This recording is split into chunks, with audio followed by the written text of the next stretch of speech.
Number 9, defensive back, Christian Lyons.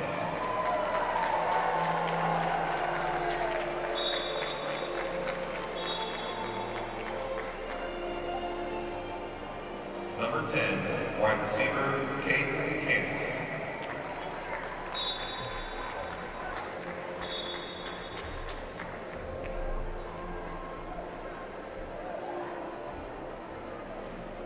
Number 11, Agape Lawrence.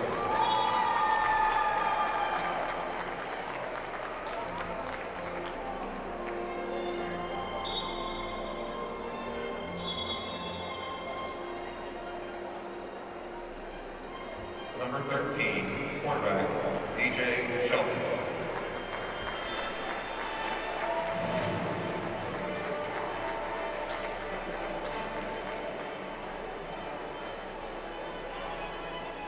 Number 14, wide receiver. Good evening and welcome to the Melissa Cardinals Network. You are joining us for Friday Night Football as your Melissa Cardinals take on the Frisco Emerson Mavericks. And we are joining you from the Star in Frisco. This is Trey Graham and Coach Kenny Deal on the Melissa Cardinals Network as we bring you the 5-2 Cardinals taking on the 5-3 Mavericks. First time these two schools have ever played one another. Coach, welcome back to the Star. We are back again, Trey, second time this year, and just it's always a neat experience for our kids and our fans to come into this place. What is our record here now? I'm gonna have to look that one up. So sorry. I think we're 3-1 in this place. Lost to South Oak Cliff last year to end our season here in the playoffs, but looking forward to a competitive game tonight, Trey. But I really feel like the Cardinals should win between 2 and 3 touchdowns, I would say, tonight. Well, that means it will be not quite like last week, is what you're saying. Not like last week. A record tying. I know a few weeks ago I was on the air with you and we talked about the most points scored. I believe we tied that record with 75. That is correct. 75-6 was the final score last week at Coach Kenny Deal Stadium. The victory over Frisco Independence, 75-6, tied the school record for the most points scored by a Cardinals team, tying the record set back in 2004. Coach Gagrin put it on the Red Oak Crusader Academy team. Might have run them out of business. He may have, and just he got the program off to a very fast start. That was the opening day for the Cardinals. September 3rd, 2004, the Cardinals won 75-0, which, of course, not only is the most points scored in school history, tied this past week, it's the largest margin of victory ever in school history, which, if you watched the Cardinal scoreboard show this week, which why wouldn't you, you would have heard Coach Nally and I talk about the fact that the victory, 75-6, tied the most points ever, but it was only the third largest margin of victory ever. Okay, interesting. So number one would be the 75-0 game. Yes, sir. Number two would be what? Number 34, defensive end. I don't know. 2021, Ranch View, 70-0. Okay. Second most points scored. And then the 75-6 of this past week would have been the third largest margin of victory.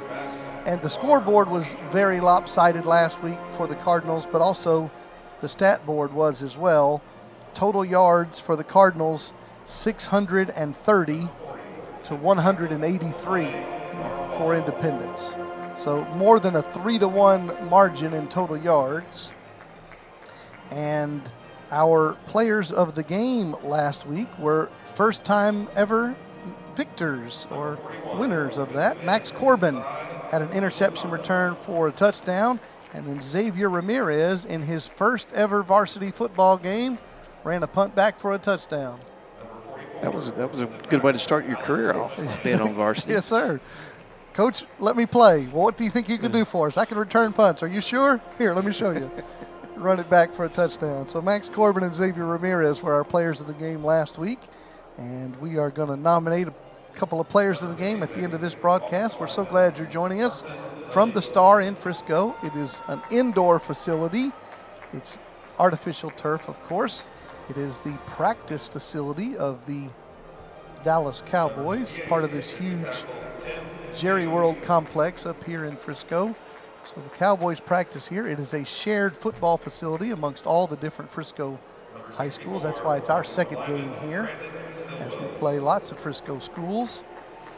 And while the seating capacity is actually larger than Coach Kenny Deal Stadium, 12,000 here at the Star versus 10,000 at the Dealatorium, it feels smaller. It feels enclosed because it is enclosed. That's correct. Home side is the same, 6,000. We have 6,000 back home and then 4,000 on the visitor side. Our first playoff game here, we pretty much filled our side up on that one side. That made me kind of nervous that night whether or not ours was large enough. But it is, and this facility's gotten quite a bit of press this week, Trey, throughout the media for. As you mentioned, this is the Cowboys practice facility with tours taking place while they're practicing or working out, lifting weights, and just some of the players. These are all former players that left where they're not under Jerry's payroll anymore, but they say this has really a fishbowl feel to it or a zoo feel to it while they're working out. Well, we're all aware that if Jerry can charge you $1 for something, he's going to let you do that. And walking around during Cowboys practice and as you say, it's former players, and the Cowboys come back in response and say the fans don't get near, they don't interfere, but the former players are saying, yeah, it's like being a zoo animal because there's tours given of this facility and, of course, tours given of Jerry World, AT&T Stadium as well, because you can make $1 out of it, and that's how it works around here. And so it has been in the news, yet everybody agrees that's not helping or hurting the team. Right. Yes, sir. And the team's hurting enough as it is. So we'll get into the Cowboys season maybe as we get along. They're going to be in action Sunday evening against the 49ers. They had a bye week a week ago. Cowboys 3-3, and we are at the practice home of the Cowboys here, playing Frisco Emerson tonight for the first time ever. Our email address, mcnr@melissaisd.org. Would love to hear from you. Let us know where you are in the world and who your favorite Cardinals are. And also, we're going to be taking a survey tonight amongst the viewers, Coach. We've got to get World Series predictions in. Okay. Dodgers and Yankees, best of 7 series. We'll be watching game 1 here in the booth as we're calling the Cardinals game, and you and I can give our predictions later on. But, ladies and gentlemen, tell us what your prediction for the World Series is. mcnr@melissaisd.org. Thanks to producer Trevor here and all the crew. We're so glad to join you for our 17th season here on the Melissa Cardinals Network. It is senior night here in Frisco for the Emerson Mavericks, and it will be senior night number 3 of the year for the Cardinals coming up next week when we're back home at the Dealatorium, as the track and field team and the powerlifting team will be recognized. So, Coach, we've come all the way where we have at least 3 different senior nights every season. Yes, sir. That is correct. When we start out the year with football team, cheerleaders, and I think band was a separate night as well. I think cross country was in there. In there on that first one, just to, that tradition started in Melissa after COVID hit, and meaning it was the first game instead of the last game. Yes, right? Yes, sir. Where some kids missed out on being recognized during that season, and so traditionally now we do that on the very first home game, and traditionally in the past, like it is probably here for Emerson, it's usually the last game of the season as they're going through senior night. But so final home game, regular season game will be next week at CKD. Unless if we win out, we will host first week playoff games at home. That will be the goal and the plan, and we hope for that. We do have a couple of regular season games remaining after this. We've got the game next week on November the 1st, as the Cardinals will be hosting Prosper Walnut Grove at Estadio de Deal. And then we go on the road to The Yellow Jackets. The Yellow Jackets of Denison. We leave Collin County for the first time all season. Travel to Grayson County. That's a Thursday game on November the 7th. And we'll have a Thursday night affair up in Grayson County on Thursday the 7th. 2 regular season games remaining after tonight. And then we'll hopefully be hosting a playoff game in the first round. And then you better buy some gas and buy some Gatorade, because it looks like we're going to be driving in that round 2 game, should there be one.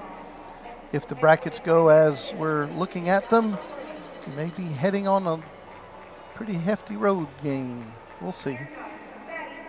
Can always hope it'll be a local affair, but it's quite possible.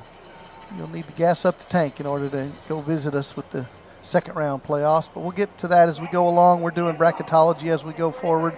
Remember, there are 9 teams in our district. The top 4 will make the playoffs, and the seeds work. 1 plays 4 in a district, and 2 plays 3 in a district, and that continues.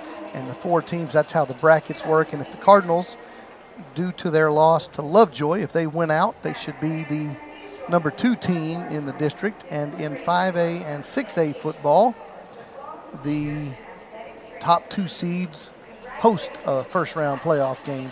And so Melissa is in District 4 out of 5A Division II. In the first round, what the world calls the first round, the UIL calls the by-district round. You play teams out of your associated district, and that would be District 3. And so that would be the first-round opponent with your Cardinals in the first round of the playoffs. And then you get to the second round of the playoffs, and that's where being in District 1 changes everything. Cardinals are usually, Region 1. Cardinals are usually in Region 2, which is more Metroplex area teams. Region 1 has all the folks out west in its region, so that second round game, as we say, might cost us a bit of driving. In our district right now, only 1 team is undefeated, and that's Lovejoy. They're 5-0 in the district, 5-2 on the season. Prosper Walnut Grove is 4-1, as are the Cardinals in the district. Anna is 3-2. This Emerson Mavericks team is 3-3. And those are the 5 teams that everybody predicted would be fighting for the 4 playoff spots, and I think that's held true to form. That's absolutely. Lovejoy, Walnut Grove, new school, really doing well, starting out a new program. The Cardinals, the Coyotes, and the Frisco Emerson Mavericks. And then the final 4 teams in the district: Denison's 2-3, Frisco Independence is 2-3, Frisco Memorial is 1-5, Frisco Liberty is 1-6 in the district, 1-8 on the year. And Coach, when you've been outscored in 9 games by 339 points, it's hard to win. It's hard to win. Frisco Liberty's had it tough this year. So we'll be watching games in our district, of course, all weekend long. There was 1 game in our district last night on Thursday night, because all the Frisco schools have to share facilities. They play a lot of Thursday night football here in Frisco land. And Frisco Liberty defeated Frisco Memorial for the Frisco Liberty first win of the year, 28-7 last night. And then, of course, we've got the rest of the games in our district coming up tonight. We'll be watching a lot of games. Burleson and Argyle, which is not in our district, but that has implications for playoffs for the Cardinals. You've got Anna and Denison in our district playing tonight, the Coyotes and the Yellow Jackets. And you have Lovejoy and Prosper Walnut Grove. So Prosper Walnut Grove has 1 district loss. Lovejoy is undefeated in the district. And so we'll be watching these games as we continue to do bracketology and look ahead to the playoffs starting a few weeks from now to see who that might be as the opponent for the Cardinals. We've got some guesses in the first round, which we think could be a fairly local team, and then a potentially west of the state team in the second round. And speaking of Lovejoy, there's been some news this week that the Texas Sports Hall of Fame is inducting their 2025 class coming up this year. Cedric Benson, your old man from the University of Texas, Brittany Griner from Baylor, Ed Too Tall Jones. Hadn't it been a little, what took them so that's long? exactly what I thought when I read this. I mean, he was a legendary high school player. What took you so long? Exactly. Biz Mackey, Carla Overbeck, Chris Plonsky, and Richmond Webb, Aggies lineman and Miami Dolphins lineman, but Too Tall Jones of the Cowboys, who was dominant in the 1970s. Correct. In the NFL. What's taking you so long, as you said?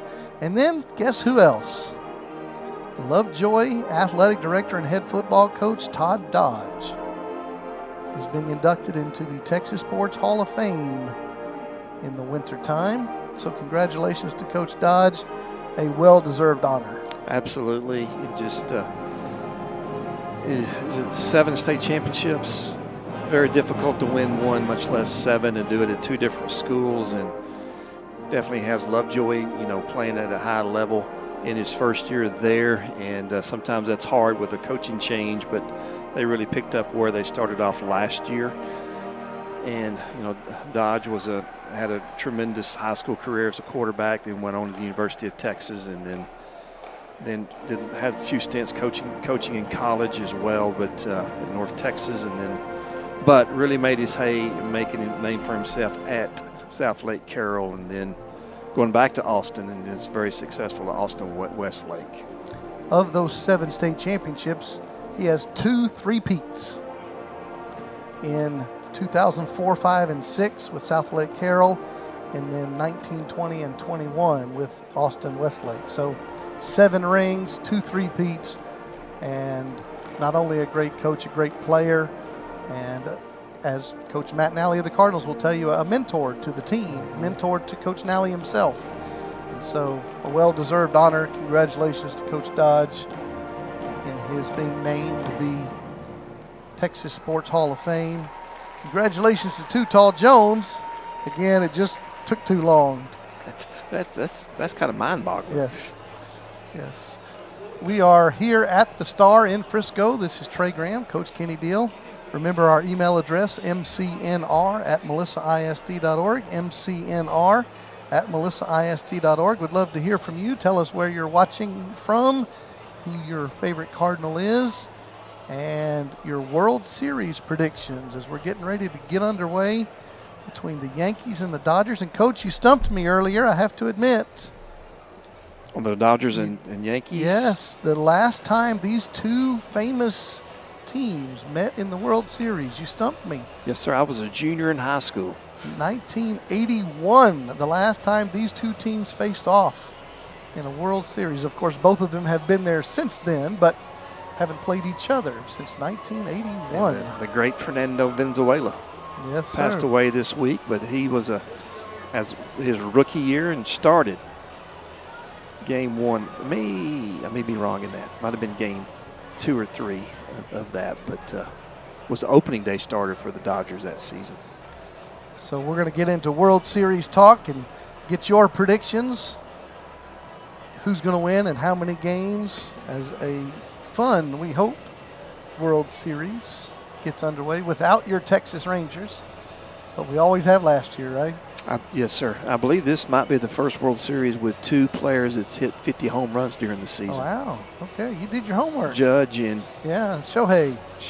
Yeah. Was it you, by the way, who bought the 50th home run Shohei ball for $4 million? Trey, I must confess, it was not me. It was not you? It was not me. Okay. All right. Well, $4.5 million. You have all these display cases at Coach Kenny Deal Stadium. I understand that. Lauren wouldn't let me pull the trigger. Well, you've got display cases all over the stadium. You got trophies and old letter jackets and all kinds of stuff. There's a spot for a baseball, isn't there? There is. I do have a Mickey Mantle baseball. Okay. But, that you paid $4.5 million I did for? not. Okay. No, sir. Right. No, sir. Okay. No, sir, not at all. All right. Well, Shohei Ohtani, some crazy man in the world, bought his 50th home run baseball for $4.5 million. And I hope he enjoys it. Hope he puts it in a safe place.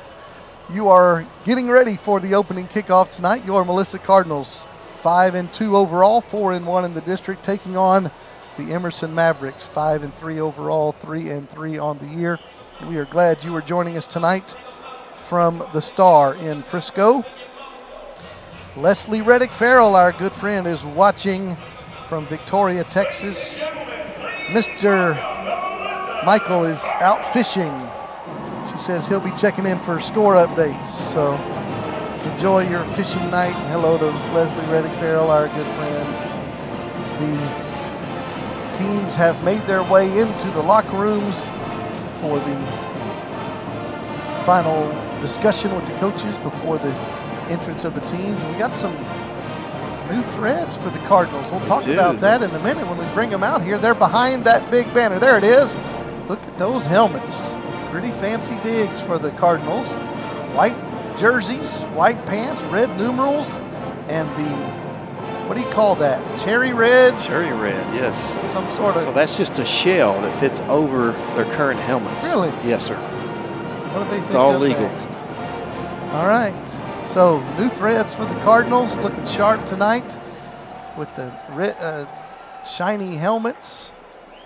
And those were ordered way back, and they just now came in this week. On the slow boat from China? Slow boat from China. Okay. So. All right. Well, we get to bring them out here in game number 8 of the year, and there's your Cardinals. And in a moment, the Emerson Mavericks, who are light blue helmets and jerseys over their white pants. A little bit of Carolina blue going on there. And they are finishing their warm-ups. They'll be coming out on the field here in just a few moments. We are so glad you are spending your Friday evening with us as we look forward to the final few games of the regular season. Again, we'll be back in action next Friday at home. Hope you'll be there with us as well. We do invite you and your family to join us on Sunday mornings in our church home at First Melissa. Every Sunday morning, 9 a.m. or 10:15 a.m. You can go to firstmelissa.com to find out more. That looks exactly like the Tar Heels. You have 12 high schools. You got to get creative on colors. That's exactly right. And they are very much the North Carolina Blues. That's exactly right. The Cardinals are across the way on the visitor sideline. There's the Emerson Mavericks run-through tunnel. And, Coach, are you going to give the home team the victory again in the tunnel wars? Yes, sir. But it's not quite such a bad score as normal, right? No. The scoring margin's not as much as normal. It is not. Theirs is just a little bit, it is a true, a little more thickness and tallness to it. Their height gives it to them, yes. huh? Right. They went on a height advantage. Okay. All right. Speaking of height advantage, did you happen to watch the Mavs opening game? I watched a little bit. Yeah, they looked really good. Lucas Schott wasn't quite there. Didn't play in the preseason. Got a couple awesome assists. I tell you, this is we have all major sports going right now. We sure do. So Stars were playing last night. Got the NFL, NBA, NHL action going. Let's get your captains for the home team. Christian Lyons of Emerson, Kelton Wafer, Nate Leal, and Agape Lawrence. For your Cardinals, Colin Craig, Peyton Porter, Max Wright. Melissa, you are the visiting team, so you have the option of calling this coin toss. We have heads, tails. Heads, tails. What's your call? It is heads. What do you want to do? You want to defer. You want the ball. Which direction do you want to kick?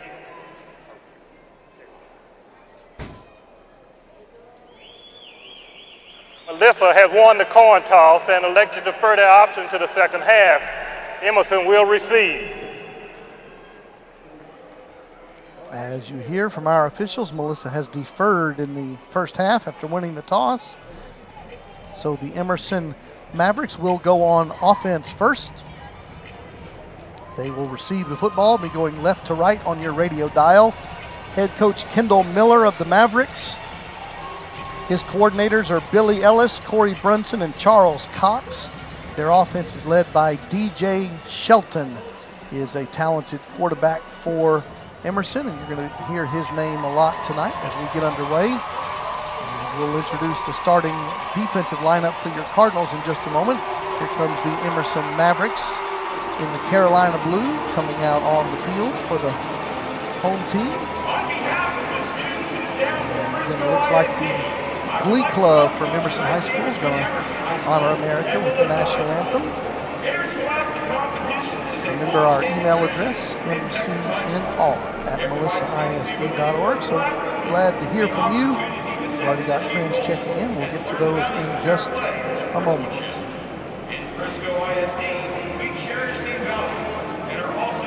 So we're going to take it down to the field for the national anthem here in just a moment. You are watching the Melissa Cardinals Network from the Star in Frisco. In recognition of the hard work and dedication of tonight's participants, including the players, coaches, trainers, band, and drill team members and cheerleaders, we ask that you join us in a moment of silence in which everyone may indicate their support for the young people involved in tonight's contest.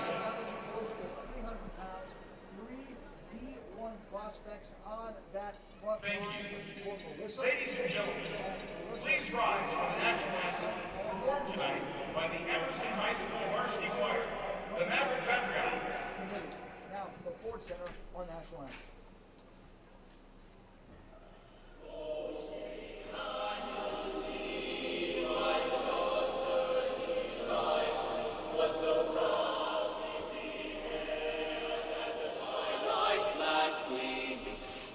Stripes and bright stars through the perilous fights. For the ramparts we watched were so gallantly streaming, and the rockets' red glare, the bombs bursting in air, gave proof through the night that our flag was still there. Oh, say does that star-spangled banner yet wave o'er the land of the free and the home of the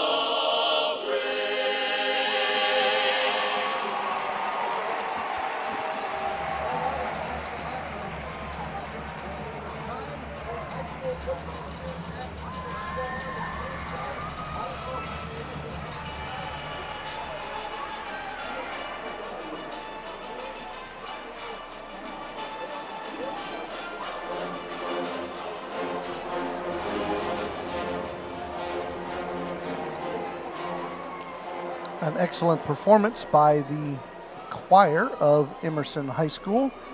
As we are getting ready for the kickoff, Emerson has sent out their kickoff return team as the Cardinals have deferred and chosen to wait until the second half of action to receive the football.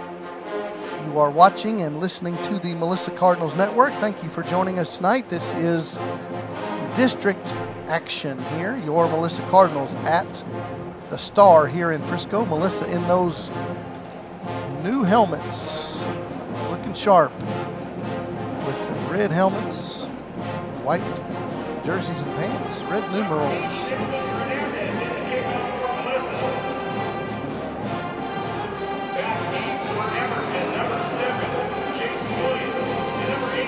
The Cardinals will be kicking the football off to start the game. Put the ball on the 40-yard line. Nick Hernandez to the right side. Very short kick, not fair caught. Emerson coming to the right, has a breakaway. They're at the 50-yard line, and the kicker has to make the tackle. He slows them down, but the Mavericks are going to get a great field position in their first drive of the game. Yeah, found a good hole there in our coverage right at the middle of the field, and got a couple of blocks, broke a couple of tackles. A great start for Emerson as they go on offense. They will take over 1st and 10 at the Cardinal 32-yard line as we introduce you to the starting lineup for your Cardinals defense in just a moment. The 3-4 alignment led by Todd Pennington has a tough assignment here. 1st down and 10, motion man for the Mavericks. And they're going to go toss sweep left. They're able to turn the corner. Nobody's there for the Cardinals. And it'll be a nice pickup for the Mavericks on their first play of the game. Yeah, they put Williams, number 7, in motion, and he ended up really gotten 2 Cardinals away to open up that left side of the line, the edge there. Hudson Zufeld, Logan Diamore, and Jacob Wasserman up front in the 3-4 alignment. Uche Dimka, Colin Craig, Grayson Donahoe, Max Corbin are the linebackers. Corbin was one of our players of the game a week ago. Pickup of 9 on that toss sweep, 2nd and 1. They're going to fake the handoff, throw the slant route. It's dropped, incomplete. That was Patusik on the coverage. Patusik, Jared. He's one of the DBs along with his brother Jake at the safety spot. Rocky Dunn is the other safety, and Noah Husband is the other corner. So it's 3rd down and 1 for Frisco Emerson. The field goal from here would be about 41 yards. Of course, we are indoors, so no wind. And we'll see what the Cardinals D is able to do here on the first drive of the game. And it's 3rd and 1 Emerson offense. They're going to drop back, handoff straight.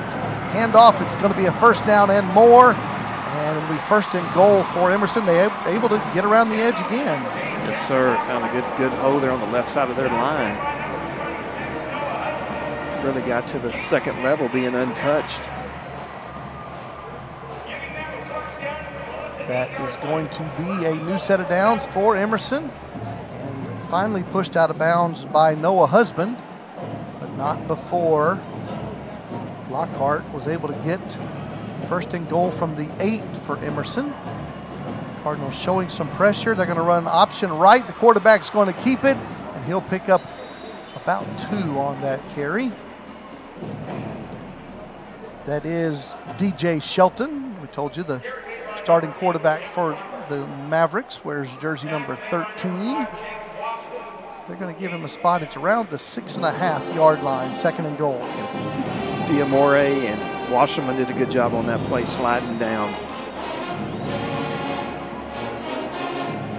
The Mavericks do huddle. They're not in hurry-up mode. Here's 2nd and goal. Shotgun for Shelton. Running back next to him takes the handoff. They throw the corner route, and it's an incomplete pass. That was the receiver, Jason Williams, one of their leading receivers on the season, and he had a step, but it was overthrown by Shelton.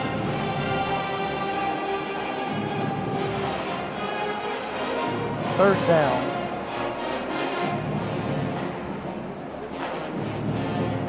Just underway, 10:41 to go in a scoreless first quarter. This is Trey Graham, Coach Kenny Deal, joining you from the Star in Frisco. Lockhart next to Shelton in the shotgun. 3rd and goal from the 6. Trips left. And they look over here to the home sideline to Coach Miller to confirm the play call, and Coach Miller's going to call his first timeout. Timeout, Emerson. That first choice timeout of the half. 1 minute and 20 seconds into this game, no score. So glad you are joining us. Thanks to those who are emailing in, mcnr@melissaisd.org. And we're asking you to give us your World Series predictions. Who's going to win and how many games? Dodgers and Yankees get underway here in just a moment.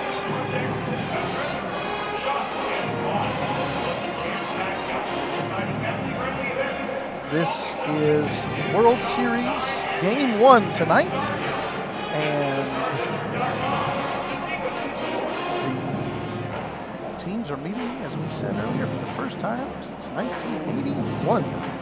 So we're watching some baseball here in the box as we're in the play-by-play of your favorite team, the Cardinals. After the timeout, here comes 3rd and goal from the 6-yard line. And they're going to throw it a slant route to the middle of the field, incomplete pass. That was intended for Wafer, and it's an incomplete pass. And great coverage that time by Rocky Dunn for the Cardinals. Really took that pass away. Coach Miller looks like he's sending in his field goal unit. So John Pacheco is the place kicker for Emerson. And this is just slightly more than an extra point. It will be a 24-yard field goal. Hardiman is the holder. The kick is up, and it is good. So Emerson takes the good field position after the long kickoff return. Turns it into 3 points, and the Cardinals D holds them to 3 after it was 1st and goal. And the Cardinals O will come out for their first drive here in a moment. Yeah, all set up by that kickoff return. Special teams always a very important part of your game.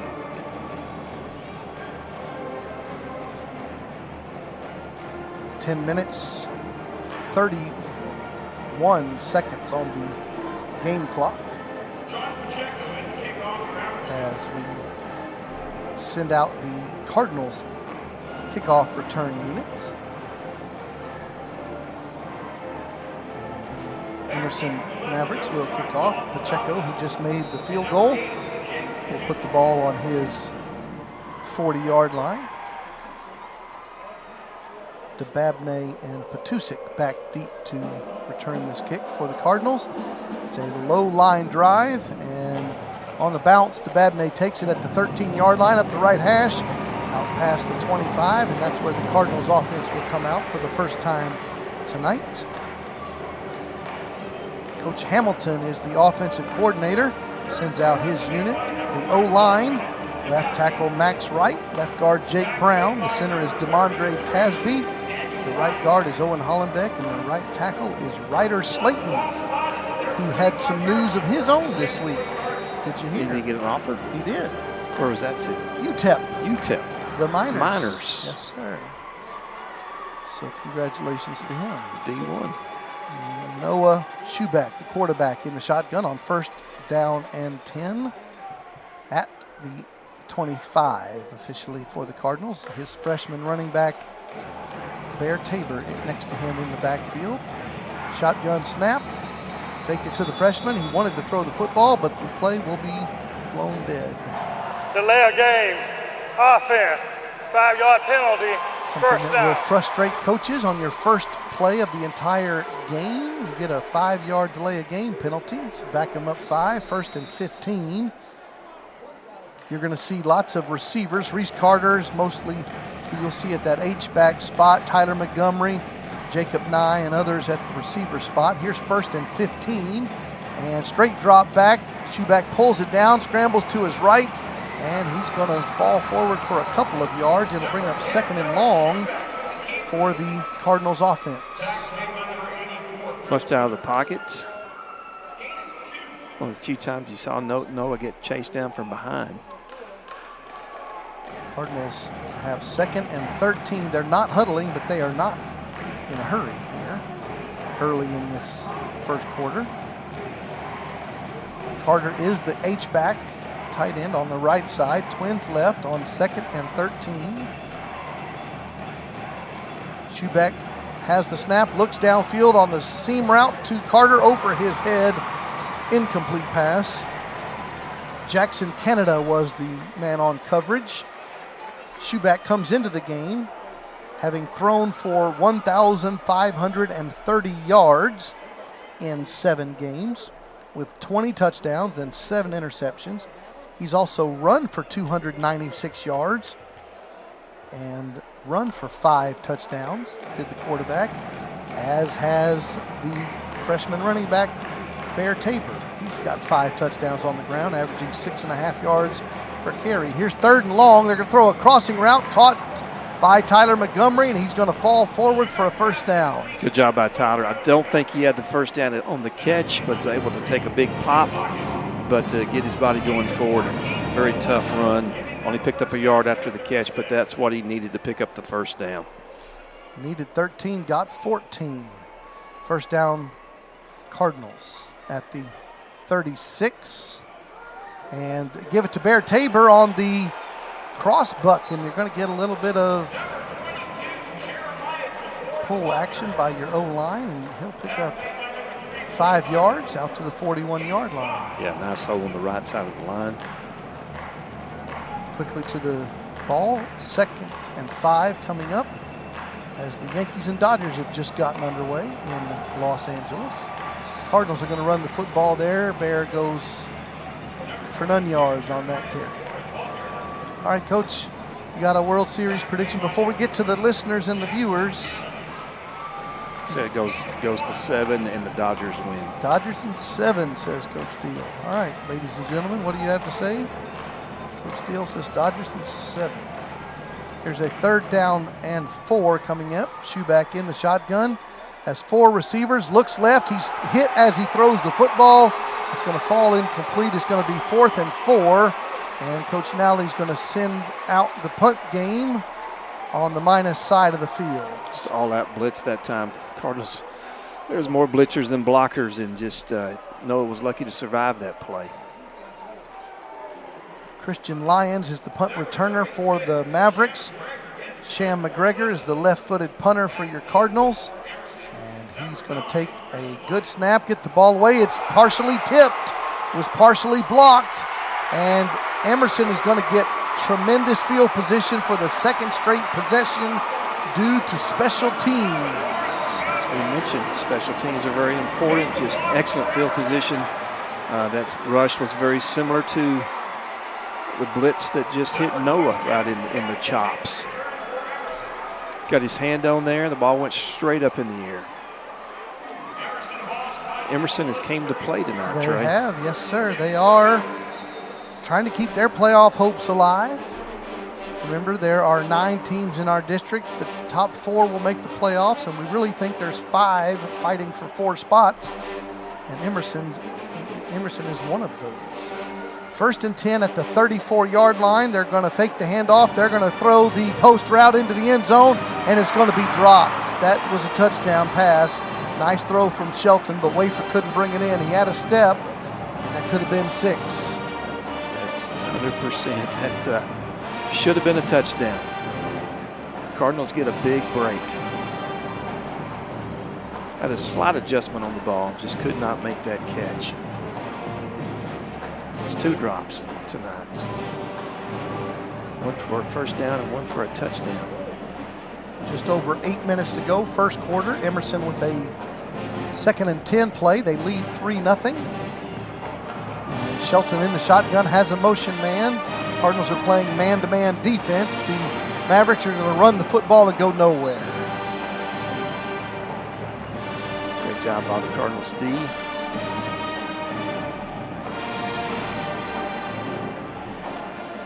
Get down a hole on the tackle. Sorry, we'll get to some emails in a moment. mcnr@melissaisd.org. 3rd down, 12. Cardinals D looking for a stop here. Field goal from here would be well over 50 yards. Could be outside of Pacheco's range.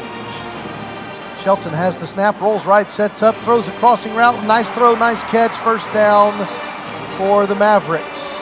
Kutusek from the safety spot pushes him out of bounds right at the sticks. They're going to move him. It is a 1st down. That was Jason Williams. His brother had a very nice senior year as a Cardinal a few years back. Trips left on 1st down for the Mavericks, trying to add to their lead. They're going to fake the handoff. Shelton, the quarterback's going to keep it. He's got a seam. 10-5. Touchdown Mavericks. And you said it, Coach. Emerson has come to play. DJ Shelton, the quarterback, takes it in by himself. It's 9-0. Mavericks over the Cardinals.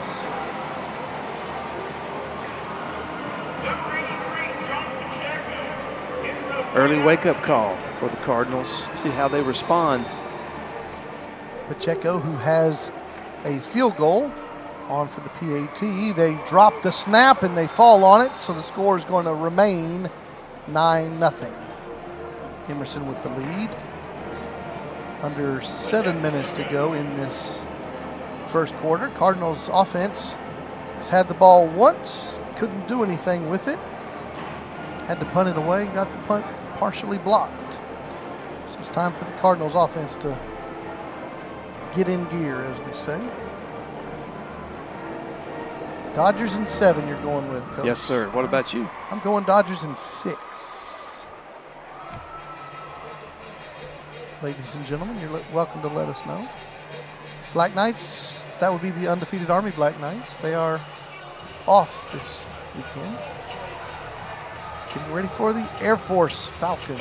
Have they trailed at all this year? Not once. Didn't think so. Only 2 teams in America have never trailed. They're both 7-0. Obviously, they're undefeated if they've never trailed. And that would be America's team, the Army Black Knights, and the Hoosiers. Indiana. Pacheco's kick will be taken by Petusik at the 7-yard line, up the left side, out past the 20, out past the 30.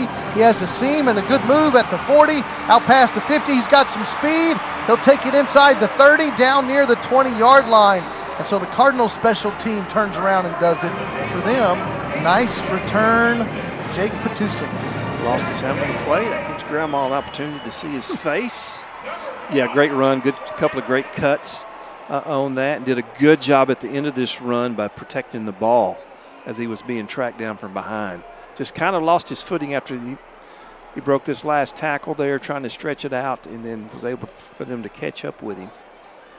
But that's a good momentum shift for the Cardinals. They will spot it at the Mavericks' 23-yard line. First down for the Cardinals. Twins left, split right, and fake the handoff, throw a deep ball down the right sideline. A lot of contact intended for Jacob Nye, incomplete pass. Coverage by Malik Hawkins of the Mavericks. Nye comes in with 31 receptions and 11 touchdowns, averaging 18.5 yards per catch. So Malik is the brother of the quarterback, Boomer Sooner quarterback, yes. Michael Hawkins. You're correct. Who's not the starter anymore. No. He was for a moment in time, and then is back to. So Cardinals going to have one-on-one coverage with all this blitzing. And second down, 10. Throw the slant route, caught by DeBabney, first down. So they're going to get some good matchups in the secondary. There's going to be some one-on-one coverage. Good job there by Shuback hitting DeBabney. First down and 10 at the 11-yard line.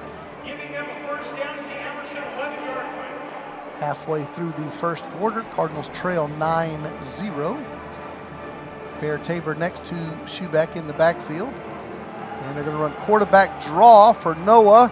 He's going to make a spin in the hole and take it to the 8. It'll be 2nd and 7 from the 8. Love seeing that. Picked up a few yards, but I think it's important for Noah to use his legs during the course of the game. Rich and Beth Flatley in Illinois cheering on the Melissa Cardinals. And their granddaughter Alexis hand the ball off to Bear Tabor. He keeps his feet, dives forward down to the 2-yard line. And it's going to be 3rd and he did get a bad spot. 3rd and 1 from the 2. Give it to him again, and he breaks one tackle, and touchdown Cardinals. Good job there. Good push there by the line. Good job by Bear showing that play before that showed great balance. Thought he picked up the first down, but then was able to push it in on the second try. Good drive there. Good job there by Petusik on that great kickoff return to set the Cardinals up. Again, special teams came into play. With 5:18 remaining in the first quarter, Cardinals are on the scoreboard, and here comes Hernandez for his PAT. It is up. It is good. Cardinals trail 9-7 here on the Melissa Cardinals Network. Trey Graham and Coach Kenny Deal at the Star in Frisco. And Shohei Ohtani with a long, loud out there to Mr. Judge. Center field at Dodger Stadium. Good answer for the Cardinals.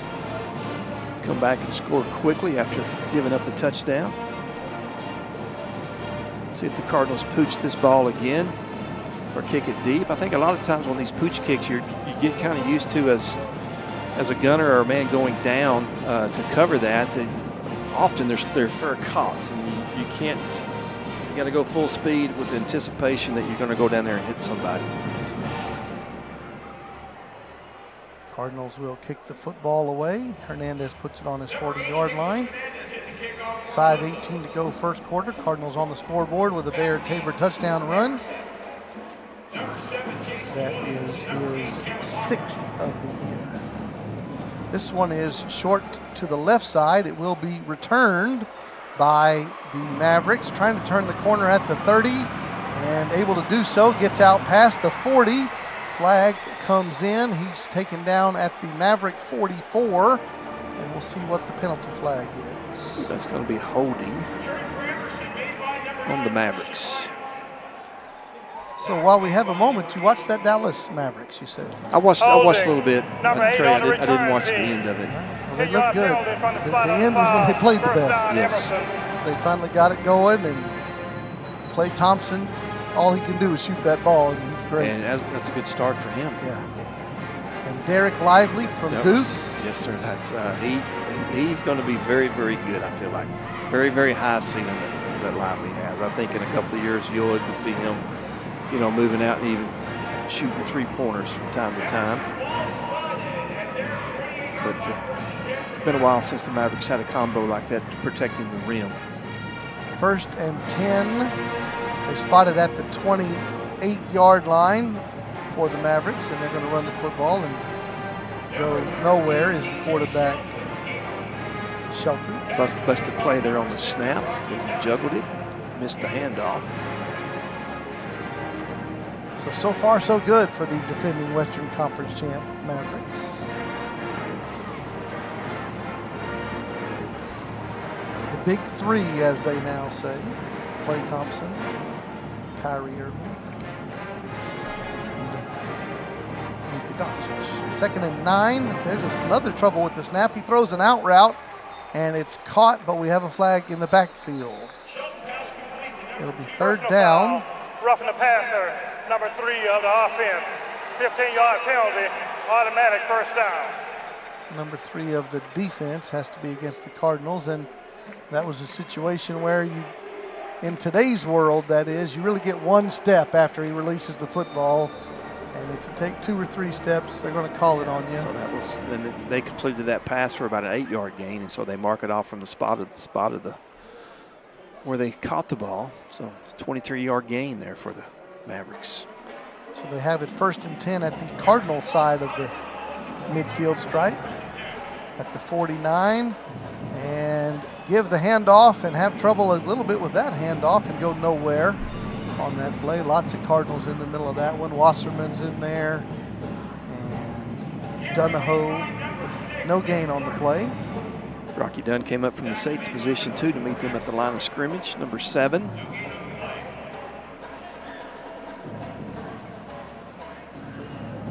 Four minutes to go first quarter. Cardinals trail 9-7.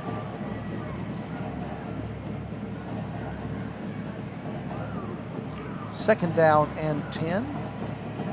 2 receivers left, 1 right. Shelton in the shotgun against the Cardinals D. Looks left, throws left, caught, and a nice tackle by Tusick out of that safety spot. It'll be 3rd and short for the Mavericks. Yeah, Jake did a great job of closing on the ball. Got there right as the ball got there. Receiver did a good job of hanging on. That was Williams again for the Mavericks. 3rd down and 4 for the Emerson offense. In a huddle, not in a hurry. Leading by a deuce. Remember our email address, mcnr@melissaist.org. Tell us what your World Series prediction is. 3rd and 4. Take the handoff. Shelton rolls right, throws it to the tight end, and he's going to drop it And it's because he heard Max Corbin coming. And Max lowered the boom on him as well. 4th and 4 outside of field goal range. Probably no man's land, and we'll see what Coach Miller chooses, but it looks like he is going to send out his punt game here, which we designed to pin the Cardinals deep. Peter Coetzee is the punter for the Mavericks. I think in this situation here, you're not really thinking block. You're definitely thinking of covering all your gaps and watching for the fake. They do snap it back, and the officials stop the play. Called delay a game against the Mavericks. Each team with a delay of game, and it seemed a little quick both times there. 4th and 9 now for Emerson. They're going to punt the football away. This really takes the fake away, but then that kind of helps the punter being able to kick it full strength. Jaden Poole is the returner for the Cardinals, and it will bounce, take an Emerson very good roll, and it's going to be downed at the Cardinal 2-yard line. So Coach Miller wants to flip the field, and he does it. Another special team success for the Mavericks. Ball landed on about the 20 in traffic. Took a very nice hop down to the 1-yard line. See if the Cardinals can't put together a 99-yard drive, Trey. Our friends Jim and Gwen Benson from the state of Washington are in the state of Texas. They're here tonight. Coach Ryan Hamilton's grandparents. So welcome. It's probably pretty hot for you here since we don't know what fall is here. Welcome to indoor high school yeah, football in the state of Texas. The AC is okay here. We go. All right, they do spot it at the 1, and the Cardinals are in the protect the quarterback sneak formation here. There you go. Oh. And Schuback picks up 5 out to the 6. I thought for a second he was going to spin out of that and have a Tony Dorsett run of 99 yards. 99 yards and a half, as Dandy Don said back then. Tony Dorsett, when they had 10 men on the field, remember? Minnesota Vikings. They had 9 other guys. He had 10 men on the field and went 99 yards. They're going to hand the ball off for the Cardinals, and they're going to get a first down. No problem, says Bear Tabor. He takes it out to the 14. First down, Cardinals. Yeah, good balance there by Bear after contact. Able to pick up an additional 3 yards. Remember who made that final downfield block for Tony Dorsett? I don't. Drew Pearson. There's a handoff to Bear Tabor out to the 19, gain of 5. Yep, it was Drew Pearson running down the right sideline. Made that final block. 99 yards and a half for Tony Dorsett. Should I say back when the Cowboys were good, or should I not say that? You can say that. Yeah. You can always say that. Second down and 5. At any time during my youth, that statement That is a true statement. Okay. Yes. When Coach Landry was there? Yes. All right. Timeout, Emerson. Second down, 5 coming up for the Cardinals. There's under a minute to go in this first quarter. Emerson leads Melissa 9-7. This is Trey Graham and Coach Kenny Deal. Glad you were joining us tonight. World Series Game 1 in action out there on the left coast. Dodgers and Yankees. Send us your World Series predictions, MCNR at melissaisd.org, MCNR at melissaisd.org. Emerson calls defensive timeout. Here comes Cardinals offense out on the field. DeBabney is split left. And Cardinals in the shotgun. Schuback throws it out to DeBabney. A little bit behind him. He brings it in. The catch will be made at the 22-yard line, just short of the 6. Third and short coming up for your Cardinals offense. And they don't have to run another play here. Let's see what Coach Nally chooses. He says let's not. So the teams will make their way to the other side of the field here. Artificial surface, of course. The Ford Center at the Star is the official name of this place. Practice facility for the Dallas Cowboys. Game facility for the variety of Frisco ISD high schools. We told you that the Mavericks of Frisco Emerson are 5-3 on the year. They've defeated Frisco Liberty, Frisco Memorial, Frisco Reedy, Denison, and the McKinney Lions in their season opener. They lost to Prosper Walnut Grove, Anna, and Lovejoy. So they are 5-3, 3-3 in the district. Cardinals are 5-2, 4-1 in the district, coming off the 75-6 victory last week over Frisco Independence, tying the school record for the most points in the game.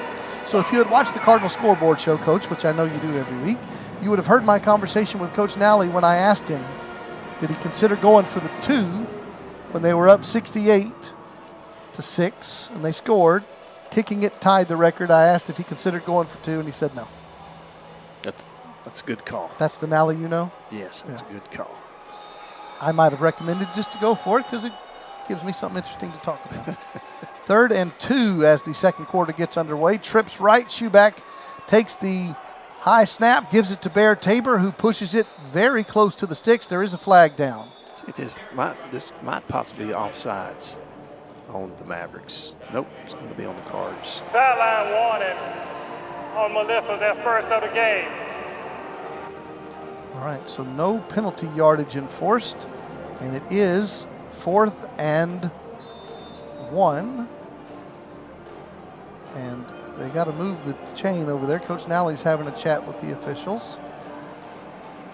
Where's the I think Nally thinks it's third down.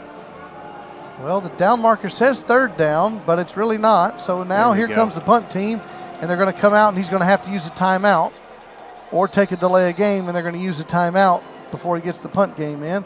The down marker for a long time said 3rd down. Nally was chatting with the side judge over there until they finally changed the down marker to 4th.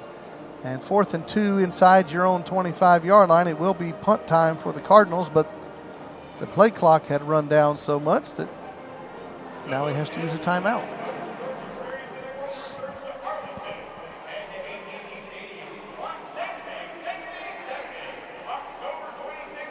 Here comes the Cardinals punt unit out.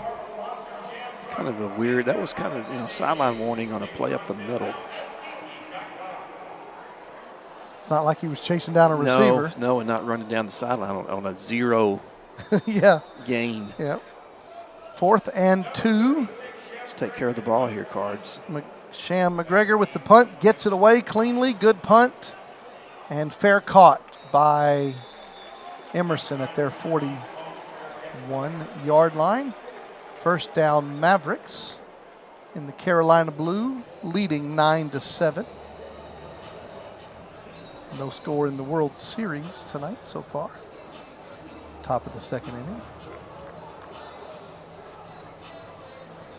We want to thank all of our wonderful sponsors here on the Melissa Cardinals Network. We appreciate all those who help bring us this broadcast every week. That's right. I was just looking over here at the signage up over here, up for the Mavericks. But, only Frisco High is the only Frisco school that has a true home game. You're traveling every game.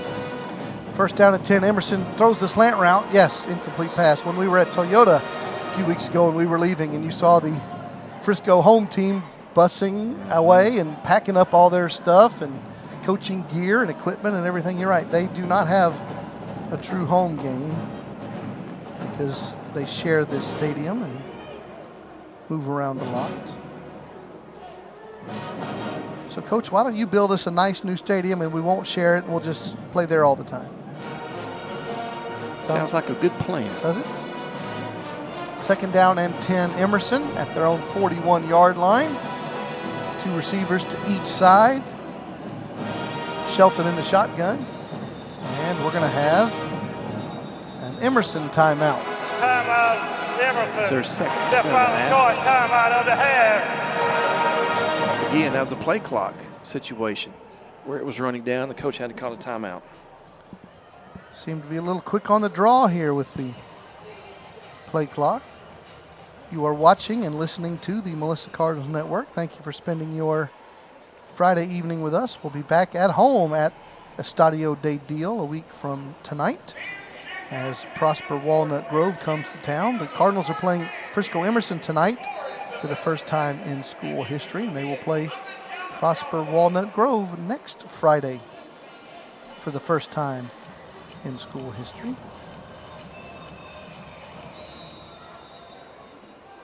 We'll check some scores of other games in a moment. Second down 10. Emerson runs toss sweep going left, and again they don't set the edge, do the Cardinals, and Emerson has a nice gain out past midfield. That's Lockhart on the carry. He'll take it to the 47 of, well, now the 46 of the Cardinals. Got to set the edge. Yes, Coach. they did a good job of hooking our outside linebacker on that play. Easy 10-yard pickup. First down, Mavericks, leading by 2 points. Flag on the play. Free Mavericks play. think they have a free play. They throw it deep down the left sideline. Incomplete pass intended for McLean. It was Husband on the coverage. Offside, defense, 5-yard penalty, replay first down. And if you're going to jump off sides, you need to finish the play. Finish that rush. You already got a head start. Stop that play so you don't give up that free play downfield.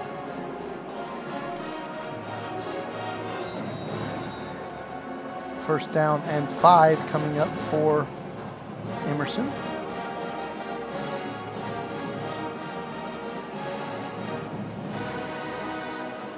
At the Cardinal 41-yard line. Cardinals in their standard 3-4 alignment. They throw it out to the right side. It's going to be completed in the flats for a first down. Showing some nice speed is Jason Williams of the Mavericks, who has a first down at the Cardinal 26-yard line. It's a good balanced attack that this Maverick team has. Williams does have excellent speed. Emerson huddling up. We're lucky we didn't get a horse collar call on that play. Good crowd of Cardinal fans across the way on the visitor side. They're here starting at to the fill Star. up. First down and 10. Rolling left, setting up. Shelton throws a 7 route into the end zone. Incomplete pass. Intended again for McLean over his head. Incomplete. 2nd and 10 coming in. Zufelt on the pass rush there for the Cardinals. Got good pressure on Shelton.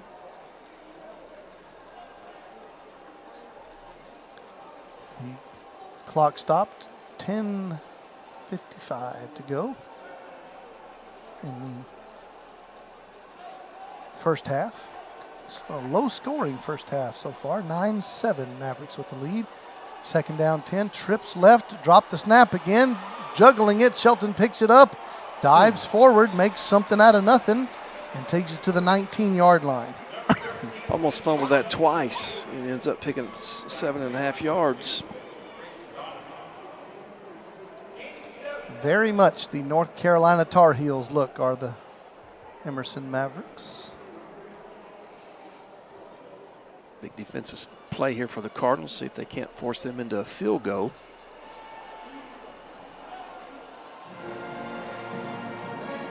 Third down and 3. Option right. Quarterback's going to keep it, and he'll have another first down. Just a methodical first down after first down kind of drive for the home team. It's Colin Craig on the stop for the Cards. First and 10 at the 15 of Cardinals. We covered really the pitchman on that play, but nobody was on the quarterback. Cardinals substitute Antonio Sparks comes into the Cardinals D. As Coach Pennington gives some final instructions. 1st and 10. Fake the handoff, throw the stop route. The ball's in the air. It's juggled and it falls to the turf. That was intended for McLean. He tried to catch it. Bounced off his chest, went up in the air, and the Cardinals were trying to grab that tip drill, but the tip drill ball never got over about 2 feet off the ground. No, Antonio gave an effort, just couldn't quite get there. 2nd down and 10. They are in, Pacheco field goal range at this point.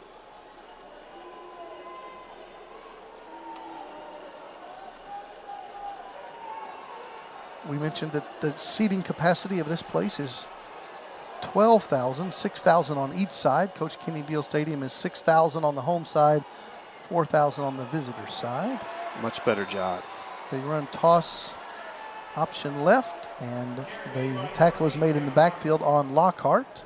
Jacob Wasserman on the stop.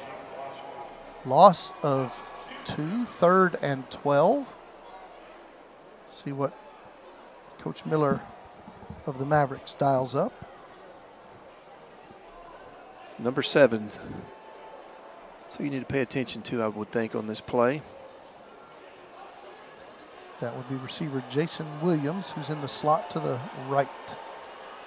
And they look that way, they pump it to him, and they pull the football down, and now the quarterback's got a breakaway, and he's going to drag some defenders down to the 9-yard line. Tough run by the quarterback. It's 4th down and 4, chip shot field goal. Let's see what Coach Miller chooses to do on 4th and 4. And he sends in the field goal team. Take the guaranteed points, says the underdog home team.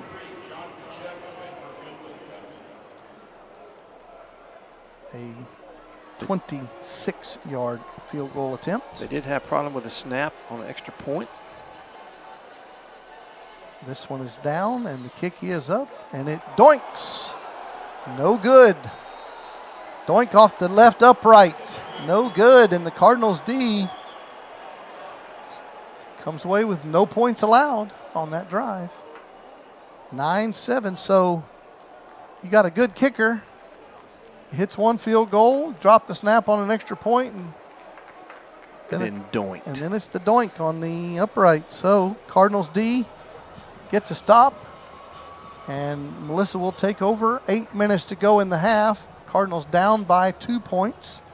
A low-scoring affair. 9-7 is our score. We'll get to some more emails in a moment. mcnr@melissaisd.org. Noah Schuback throws the slant route. It's caught by Tyler Montgomery. He couldn't keep his feet or he'd have been gone. That was a touchdown. He'll take it out to the 1st down at the 31, but he was tripped up there. He was almost on a track meet. Quickly to the line. Peyton Porter's checked in at the running back spot for the Cardinals. And Schuback stands in the pocket. Now he's going to have pressure. Rolls right and gets away from that. Throws it late across the middle of the field to Tyler Montgomery. And it's going to be an incomplete pass. A lot of contact. Montgomery thinks he caught it. There was not an official within 20 yards of him, so they really couldn't see if it bounced or not. But they're going to call it a bounce and an incomplete pass. He caught it at the literal middle of the field. You got officials on each sideline and then one way down the field 20 yards away, so no nearby official. And it's an incomplete pass on the dig route, 2nd and 10.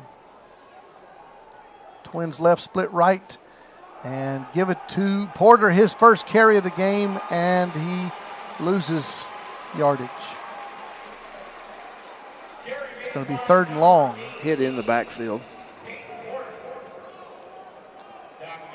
7.5 minutes to go until halftime. Cardinals down by a deuce. Twins to both sides on 3rd and 12. Schuback, straight drop back, has time, throws the slant route. It's going to be caught right beyond the sticks. Good job there. Tyler Montgomery's been the go-to guy. That's good route. Good route set down right there at the line to gain. Cradled that ball in and hit the ground. Again, Twins to each side. And fake it to Porter, throw a little stop route. It'll be a very short game. Again, there's Montgomery. They're going to give him a 4-yard gain.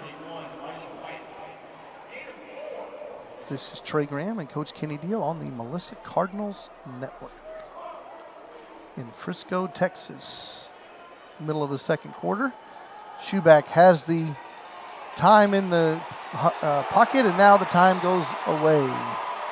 He held on it, kept looking downfield, and then Parker Reese, the defensive lineman wearing number 12, took him down.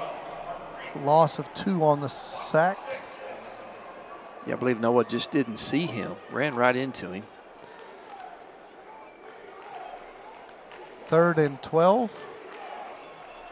We've reached the halfway mark of the second quarter.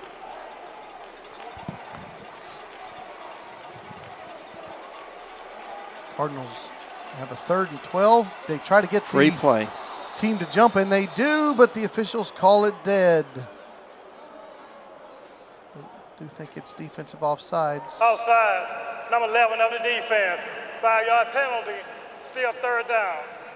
They call it dead in that case for what officials call unobstructed. Yes, and Agape there for the Mavericks did a good job of trying to finish that play off instead of giving Noah a free shot. So 3rd and 12 becomes 3rd and 7. Trips left. Noah looks left, sets up a screen, caught by Bear Tabor in the left flats, and he's going to push his way forward for a first down. Nice job by freshman running back Bear Tabor. Yeah, contact was really at 2 yards from the line to gain. He lowered his shoulder and picked up the extra 2 yards for that first down to keep the sticks moving. On the plus side at the 48-yard line.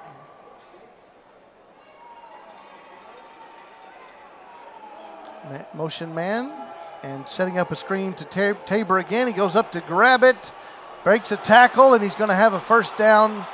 Tough run for the freshman. Flag is down. First down pending the We might have had him penalty. see if we have a man downfield. Oh, holding. Holding on the Cardinals. Block in the back, number 82 of the offense. 10-yard penalty, first down. We'll back the Cardinals up.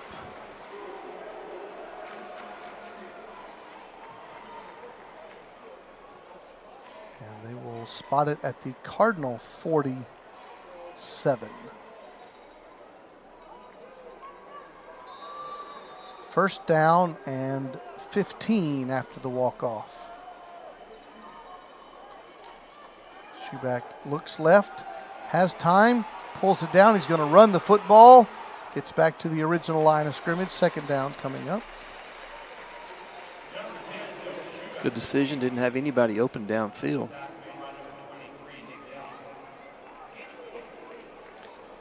Almost back to the line. They'll call it 2nd and 11. 4.5 minutes to go. Cardinals would love some points before the break. 2 receivers right to the wide side. Peyton Porter at the running back spot. And he's tall. He is tall. And he doesn't crouch much either. It's No, he straight doesn't. stand up. Yes, sir. That's Adrian Peterson right there. 2nd and 11. They fake the handoff to him. They throw a little comeback route, and it's going to be caught by Nye for a first down. Good adjustment there by Jacob, coming back to the ball.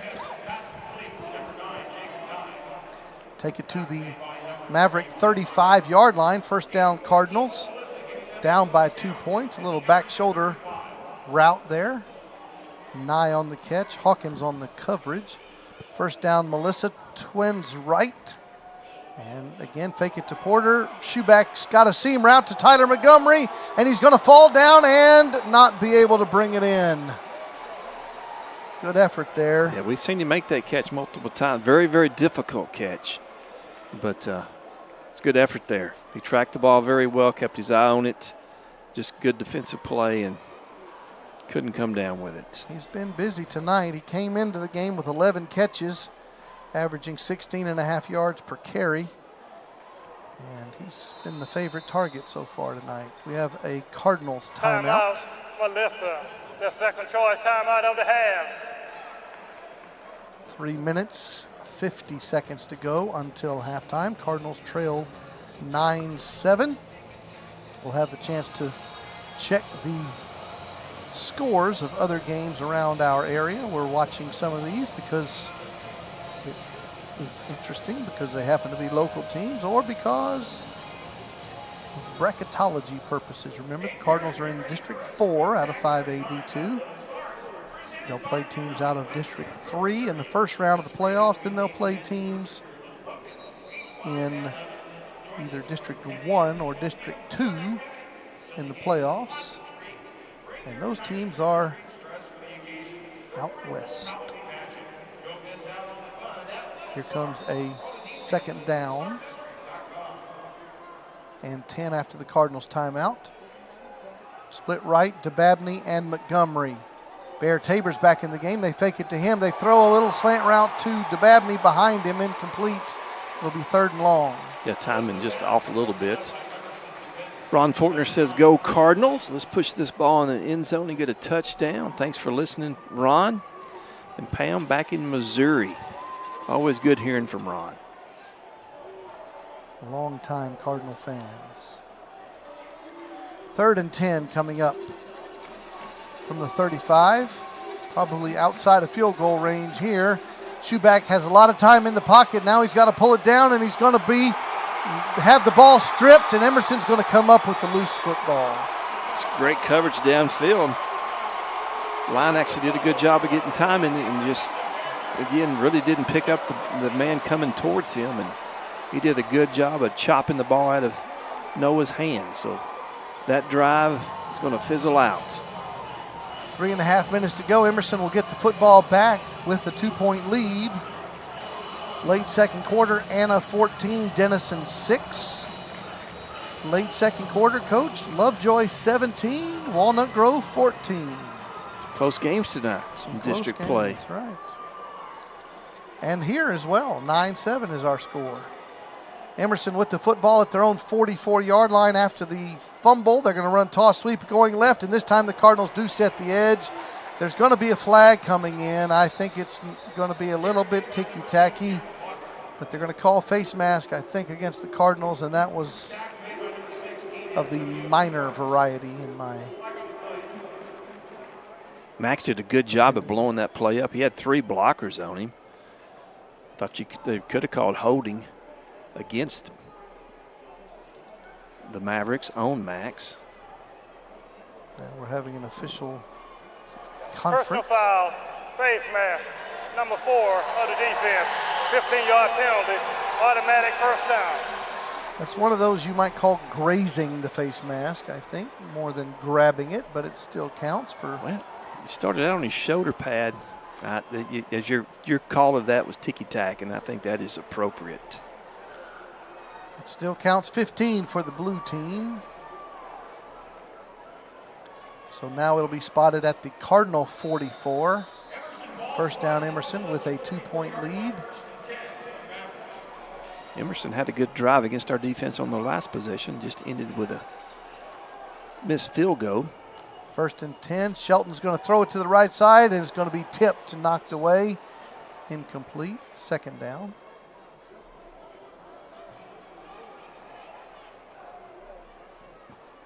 Just over 3 minutes to go in this second quarter.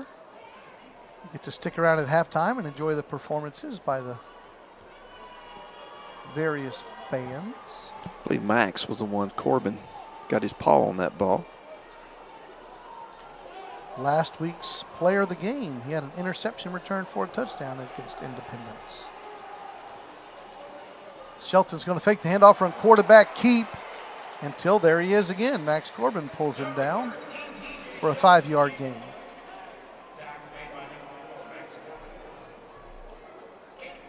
Our friends Scott and Misty Humphreys check in from the couch in Melissa, Texas. Hello, Humphreys. 3rd down, 5. 2 receivers left, 1 right. Shelton fakes the handoff, throws it out to the right flat. It's going to be first down Mavericks with a flag in the backfield. Holding against the offense.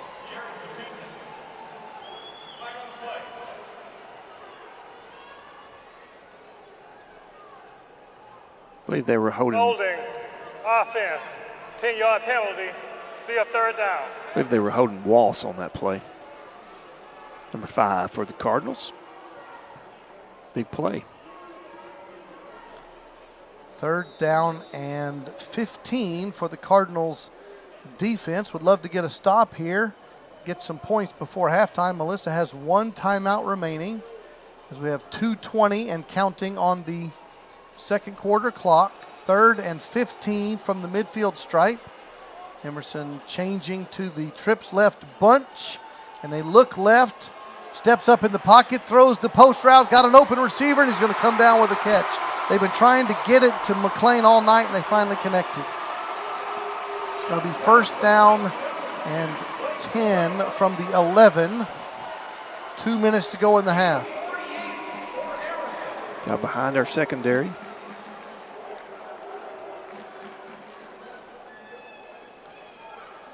Mavericks content to run clock. Minute 45 and counting. First and 10 from the 11. And they're going to run the football. The ball's on the ground, and the Mavericks fall on it. It's a good bounce back. Right to him. Nick Clark was the carrier. And it does come right to him. Second and 5 from the 6. Clock rolling. There's 2 fortunate bounces there for the Mavericks. It was really just one guy to have a chance to receive or to recover Shoeback's fumble. Mavericks came up with it, and that bounced right back to them. Twins right, second down. Fake the handoff. The quarterback's going to cut back in the hole, dive in, touchdown. The ball comes loose, but he already crossed the plane, and the Mavericks have extended their lead against your Cardinals in this first ever matchup between the two schools. Touchdown Mavericks.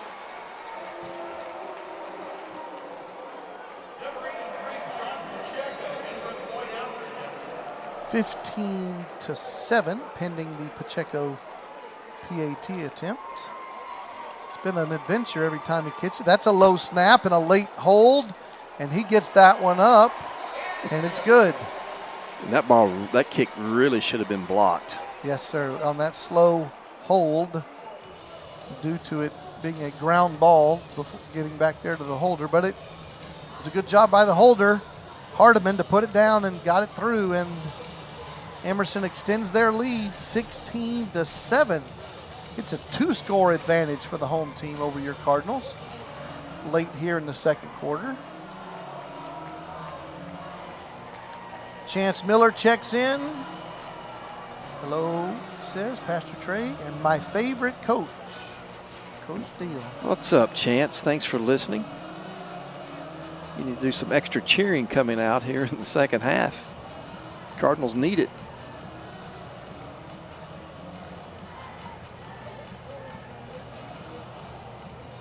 All right. Under a minute to go. Cardinals have 1 timeout, down by 2 scores.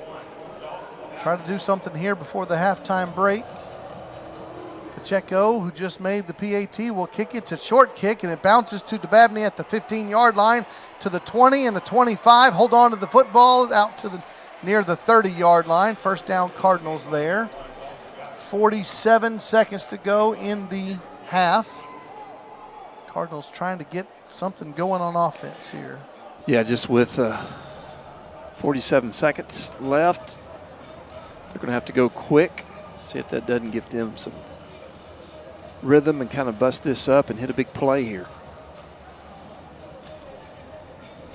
Well, Coach, you knew he was coming. Kirk Jack says, congratulations to Coach on the Longhorns win. I think that was hard for him to write, Coach. I bet it was. Kirk's good to hear from you tonight. Thanks for checking in, and wish you the best in turning that around. So they had to fire our captain this week, Trey. fire a captain. They fired an offensive coordinator. He was a former Sooner captain. Oh, wow. I didn't know that. Okay. Hand the ball off to Bear Tabor. Cardinals may be content to run this clock out. That was a 1-yard gain. Yeah, Seth Luttrell, former OU player and North Texas head football coach. No longer the OC at OU. Kirk says, go Army, go Cardinals, go Vandy. I guess you got to. I would expect that. I feel good about that. Yeah? So, yes. Okay. 2nd and 9. Give it to Bear Tabor going left, trying to turn the corner, pick up a few yards. Under 20 seconds. Coach Nally might be ready to shut this one down. 5 seconds. And we're going to the halftime break. Cardinals down 16-7. Surprised, Coach? Very surprised. Very surprised. I mean, were we trailing at halftime even against Lovejoy? I don't know. I'm going to check it in just a second here. So this is down 9 points. This might definitely in district. This is our largest margin of being behind. Against Lovejoy, it was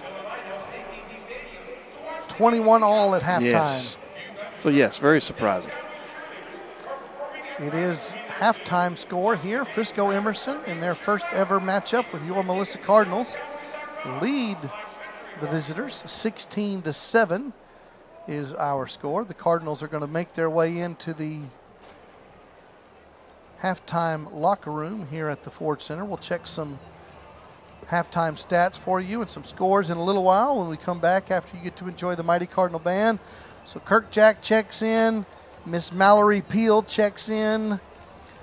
Tony Mallory checks in from the state of Oregon.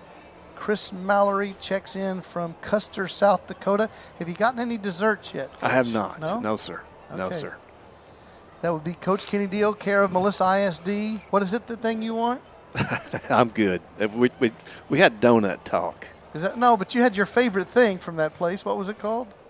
The South Dakota place. I do understand. The cafe, I forget Yeah. the cafe's name. Oh, Coach. Honestly, I'm sorry. Wow. I was trying to sorry. build that story up. I understand. Yeah, okay.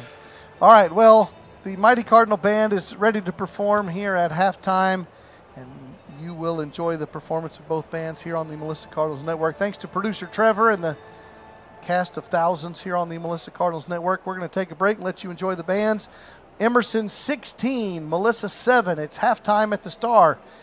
Enjoy the bands.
Ladies and gentlemen, driving from the heart of North Texas, deep in Cardinal Nation, now emerging from the north end zone of the Star, Melissa High School is proud to present the 2024 Melissa High School award-winning Mighty Cardinal Marching Band.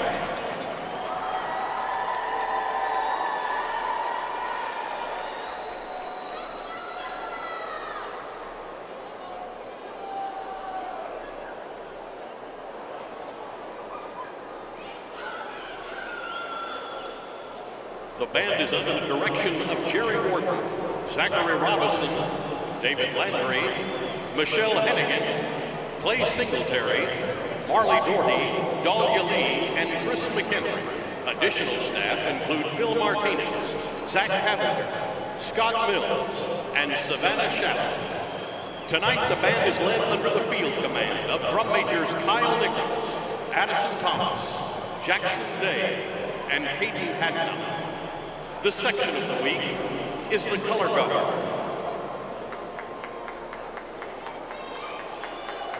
Tonight, the Mighty Cardinal Band will be performing in 4 parts. Their 2024 UIL competition show that they will perform tomorrow morning at Area Contest, held in Melissa. And the show is entitled Pop-Up.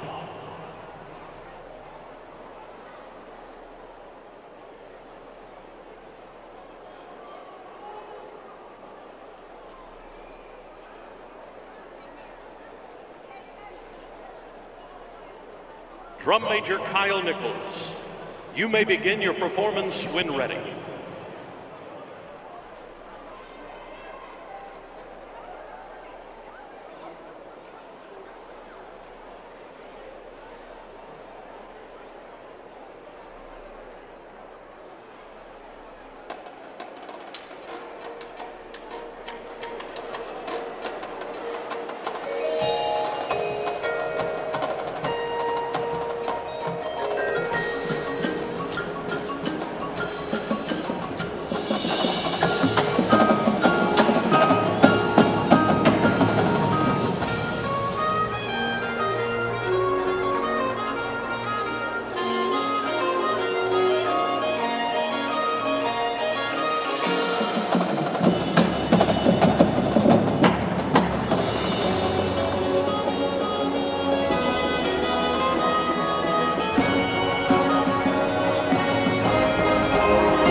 coaches, Dr. Robert Rich and Kim Bodeker, Melissa High School's principal, Marcus Eckler, the Melissa Booster Club, and our awesome band parents. We thank you for your support of continuing music education and making this world a better place for all of our students.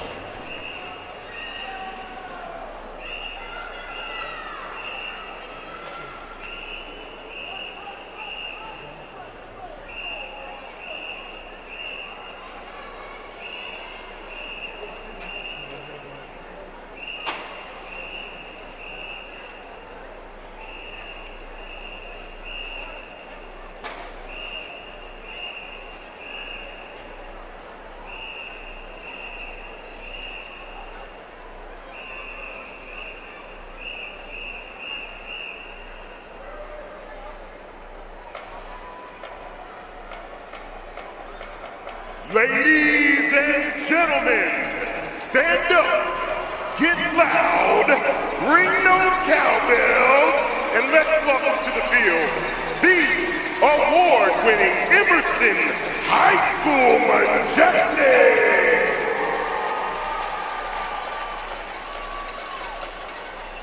The Majestics are under the direction of Amanda Birch and Holly Whitfield.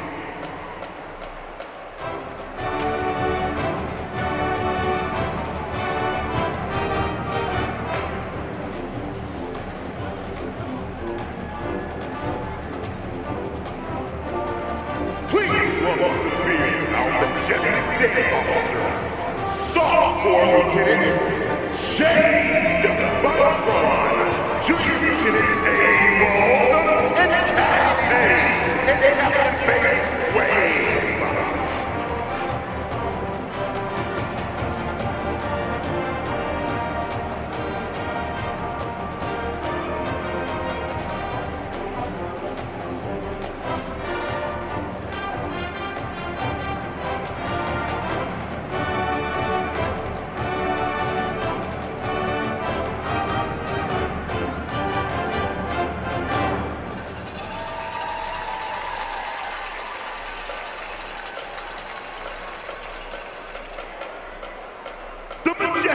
Social officers are Addison Irwin, Riley Hazelwood, Bennett Webster, Taylor Thompson, and Head Social Officer Abby Hammer. This week's Teacher of the Week is Mr. Orr. The Sunshine of the Week is Lady Holland. The Majestic of the Week is Morgan Terry. Let's enjoy as the Majestics perform their streamer routine to Build Me Up, Buttercup.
Emerson, let's give a little more cowbell.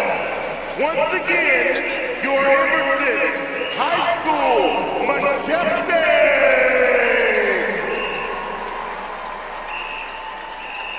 The Majestics would like to thank their team managers, Emily Leach and Andrea Barbara Hernandez.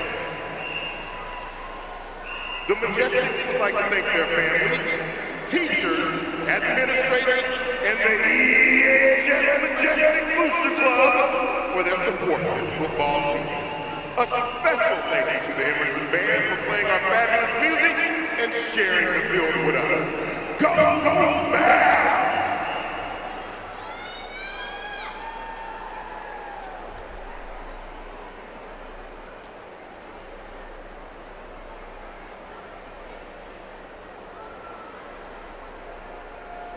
Tonight's entertainment continues with the Emerson High School Marching Band. The Emerson Band is under the direction of Bryn Roberts, Kelsey Dunham, Sebastian Lopez, Brian Ayala, and Ashley Peterson.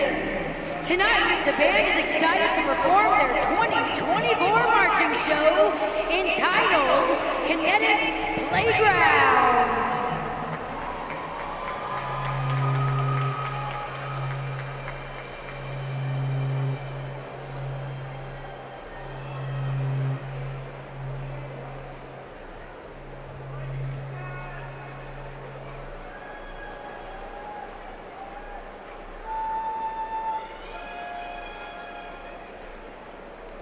Performing their 2024 show, Kinetic Playground, please welcome to the field drum majors, Keishika Sharma, Zaria Abelkar, Bella Kong, and the Emerson High School Marching Band.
St. John. Outstanding Musician of the Week is Will Tessier. Guard members of the week are Lucia Patino and Mafuyu Torikai. MVM Most Valuable Maverick is Tristan Rader. Section of the week is our seniors, who have dedicated 4 years to growing the Emerson Band from nothing to what it is today. We are so thankful for you and your commitment and hard work.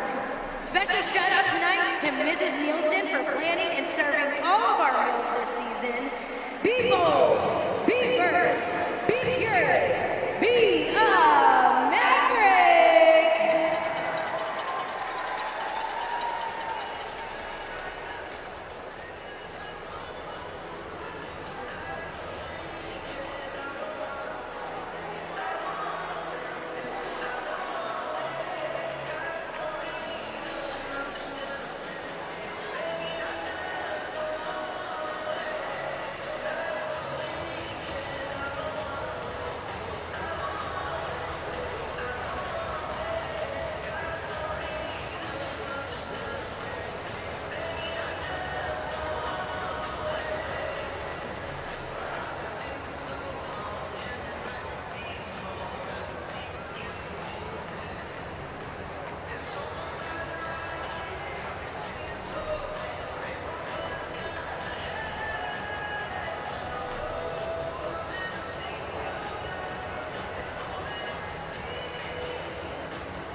Welcome back to the Melissa Cardinals Network. It's halftime here in Frisco, Texas. Your Melissa Cardinals on the road at the Star against the home team, the Frisco Emerson Mavericks.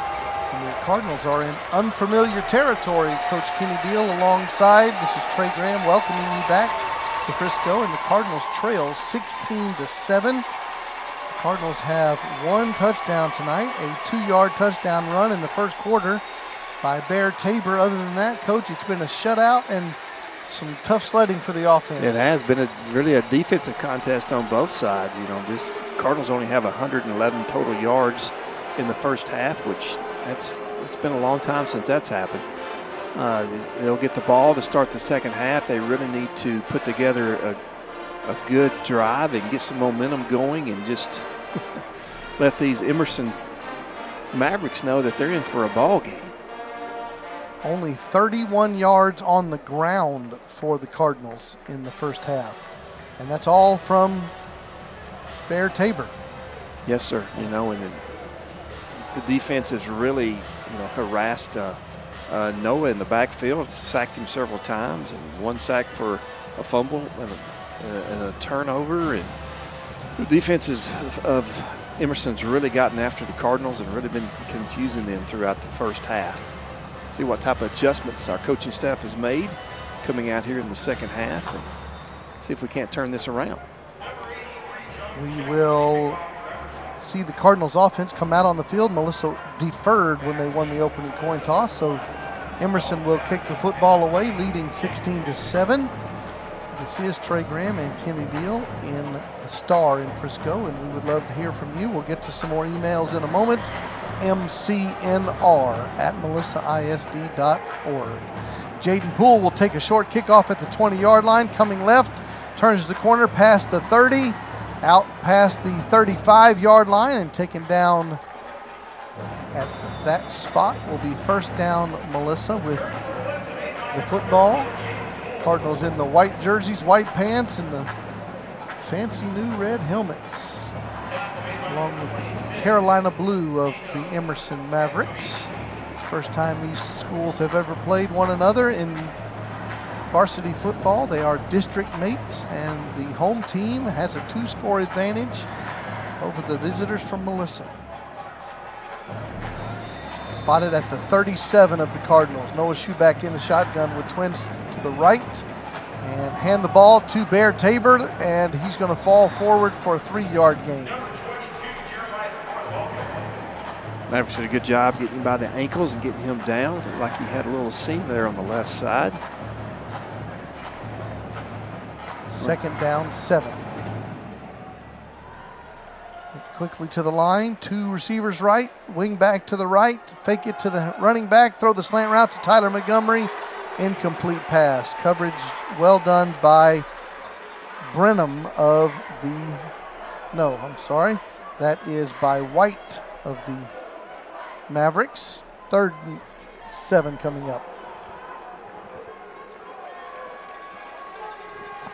No flag on that play. Looked like there was contact before the ball got there, but bring it up. You don't want to go 3 and out. 3rd down. Shuback has time, throws the slant route into traffic. That was intended for DeBabney, incomplete.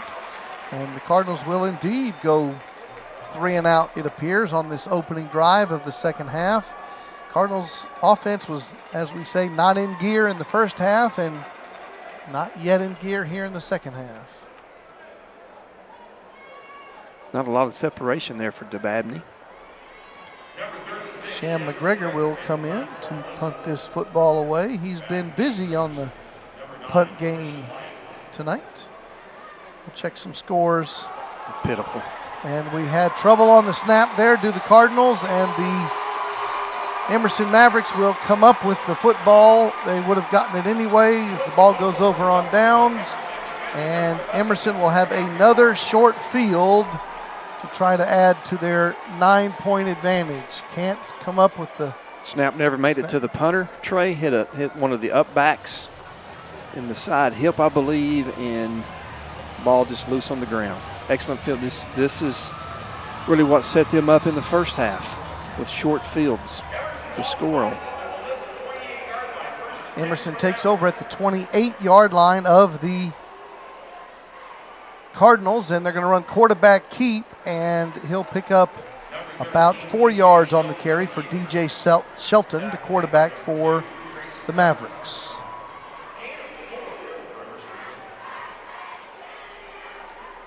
It's imperative that we hold them to a field goal or get a turnover ourselves here.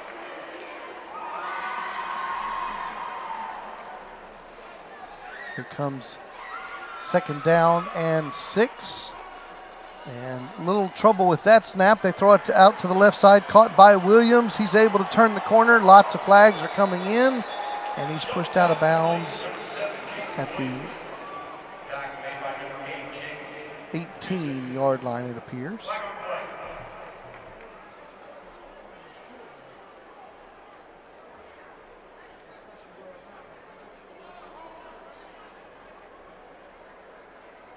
Officials having a chat.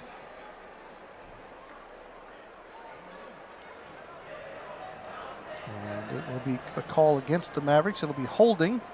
And the officials are asking Coach Nally what he chooses to do. Holding. Number 2 of the offense. 10-yard penalty. 2nd down. Did they move it 10 yards? Spotted the foul. Spotted the foul. Wow. So that was at the 20. That's pretty close. All right, they're going to throw the football out to the right side. It's going to be caught by Williams, and he'll take it down to the 21-yard line. It will be 2nd down and about 3 for the Mavericks. Not in a hurry. Up by 9 points here early 3rd quarter. You are watching the Melissa Cardinals Network.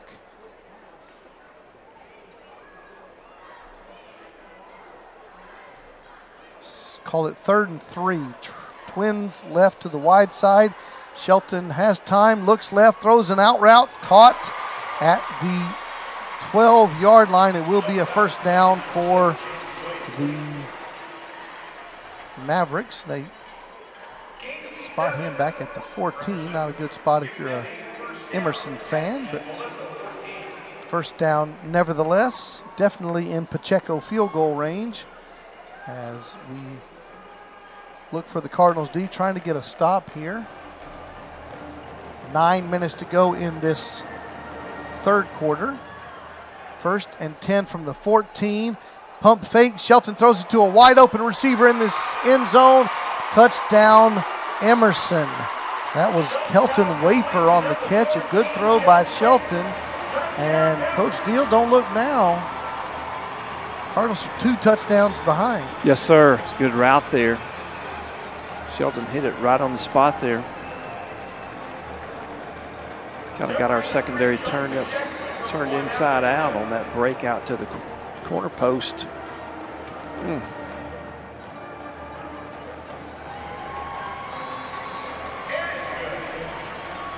The PAT is good, 23-7 is your score. Had 1 foot in for that. Still plenty of time for the Cardinals, but they just hadn't really shown any life at all on the offensive side of the ball. To get that rectified, their one drive came after the Patusic good kickoff return, so they had a very short field. Just hadn't been able to sustain a drive tonight. 23-7 is our score. 8 minutes, 52 seconds to go, third quarter. Cardinals offense will come out. They received the opening kickoff in the third quarter, were not able to do anything, gave Emerson a short field, which they converted into a touchdown. On a nice throw from Shelton to Wafer. And you are 16 points down, 2 touchdowns and 2 two-point plays behind. Back deep for Melissa. Number 1, Dalton Bowden. Number 8, Jake Petusic. On the 40-yard line, it's going to be a short kick, and it'll be grabbed and taken to the turf for the Cardinals by Isaiah Cordell. The Cardinals will take over on offense, trying to get something going offensively here at the Star. It's not the weather, it's not the sun in your eyes, it's not the wind or the cold. We're playing in the carpet here in the indoor. It's the Mavericks is the issue tonight for the Cardinals. They're doing a great job defensively. First down, Melissa at their own 30-yard line. And we have a loose ball on the field. Well, that's troubling. You only supposed to have one out there at a time. The Yankees just took a lead on a home run by Stanton. Throw the post route, caught by Tyler Montgomery. He's wide open. 40, 30, 20, 10, 5. Touchdown Cardinals, touchdown Tyler Montgomery. 70-yard touchdown from Schuback to Montgomery, and Cardinals are back in the game. Maybe that will be the spark. Right down the middle of the field, down that seam. Hit Tyler in stride, didn't know a Schuback. He was off to the races. No one was going to catch him. With 8:44 remaining in the third quarter, Cardinals are going to kick it now. Down by 16. Coach Nally chooses not to go for 2. Hernandez comes in. The PAT is good, so it will remain a 9-point game. Are you surprised by that call? A little bit. Still early. Only their second possession of the second half.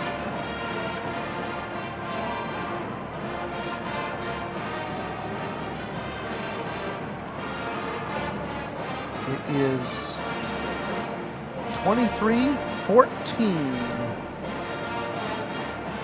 The Cardinals trail, and they will kick the football away.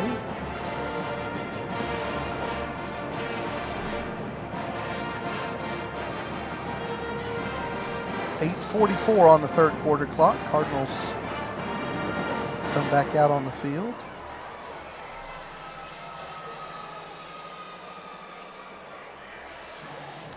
Score another touchdown, and then a field goal wins the game for you. Possibly is one thing that they were looking at. Hernandez, who just kicked the PAT, will put the ball in the tee.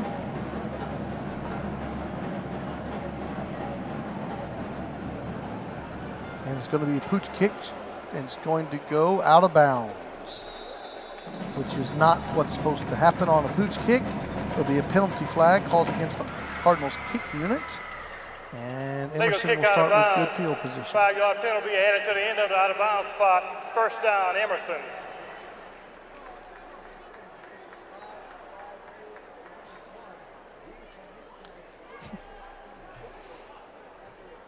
All right, here we go. Cardinals D trying to get another stop here. They're going to place the football at the 37 of the Mavericks as they have another short field, and the Cardinals D trying to stop them, down by 9 points. First and 10 Mavericks. Ball on the right hash.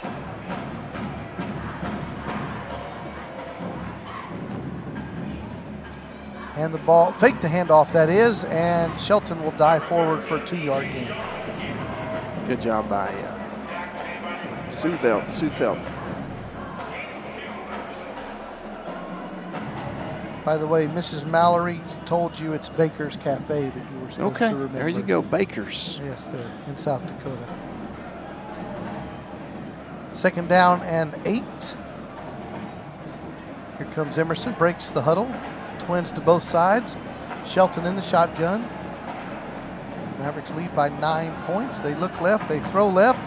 It's going to be a nice catch there. And pushing it toward the sticks for the Emerson offense. That's Blake McLean, who has a touchdown catch tonight. Personal foul, shot block, number 8 on the offense. 15-yard penalty, second down.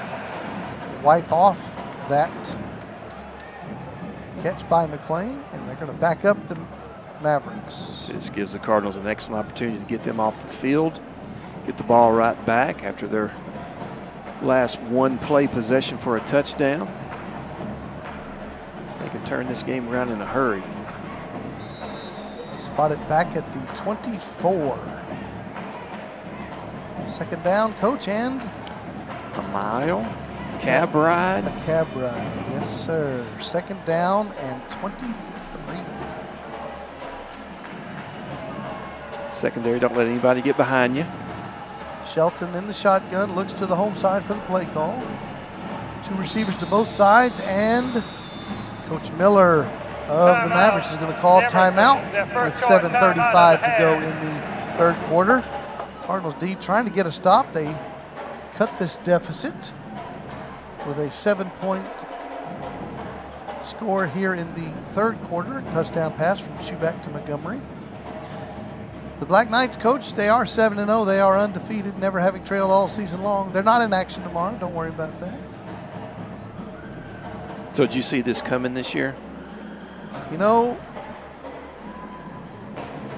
hope springs eternal, as they say. Oh, yes, sir. But I think everyone's expectations have been exceeded.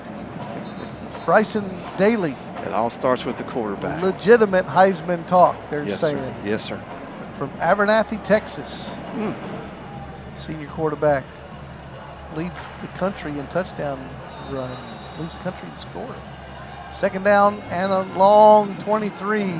After the timeout, the Mavericks throw a little curl route. It's going to be caught. Making a nice move in the open field is Williams, and he'll move the football to the 33-yard line, which will bring up 3rd and 15.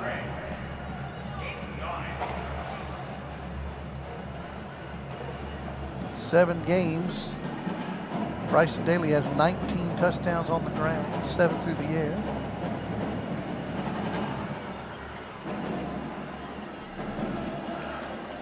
Here comes 3rd down and 15 as we play Texas high school football here in Frisco, Texas. Shelton in the shotgun, looks to his right, throws to his right over the head of everybody. Intended for Wafer, incomplete. It will be punt time for the Mavericks, and the Cardinals D gets a stop. Good job defense.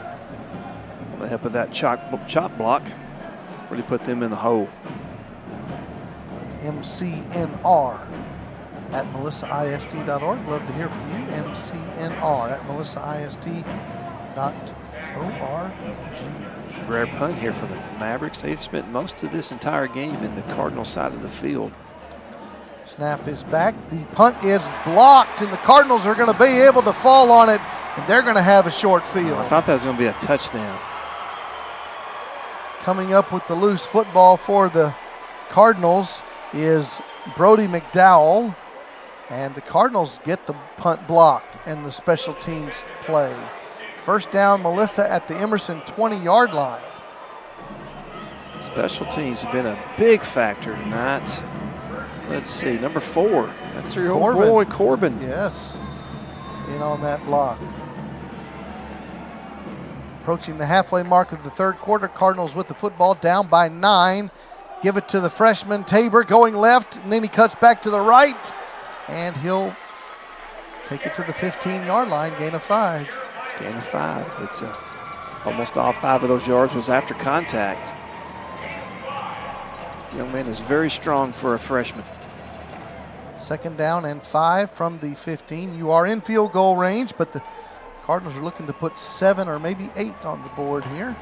And give it to the freshman again over the B gap, and you're going to get just 1 yard out of that play. 3rd and 4. Tight end Carter will check out. Receiver Poole will check in. Poole coming Jaden. Twins to both sides. 3rd and 4.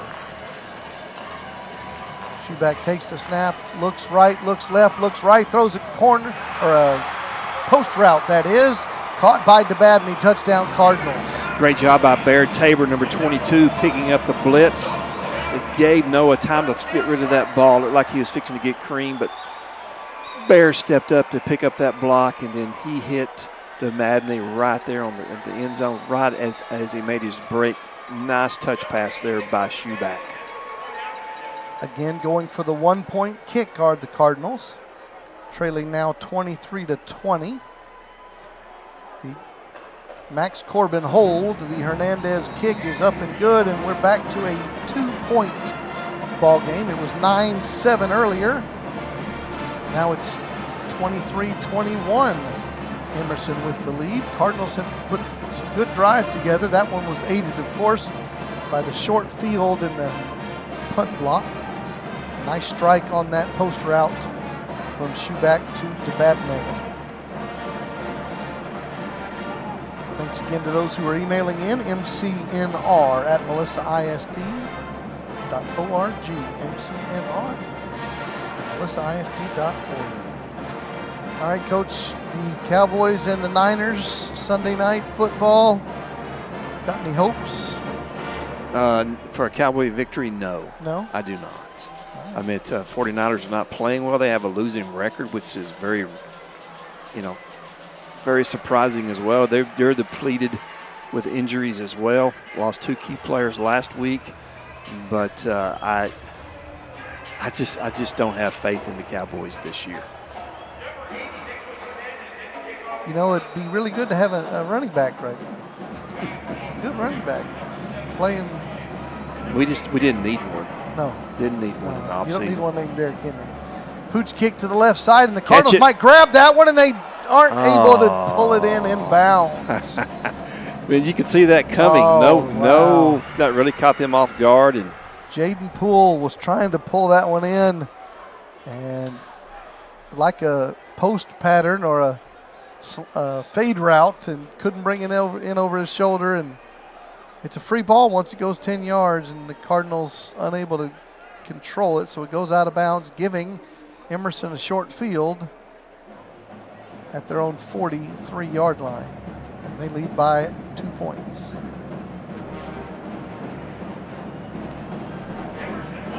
Cardinals, if they can force a 3 and out here, that I think it would really change the complexion of this game.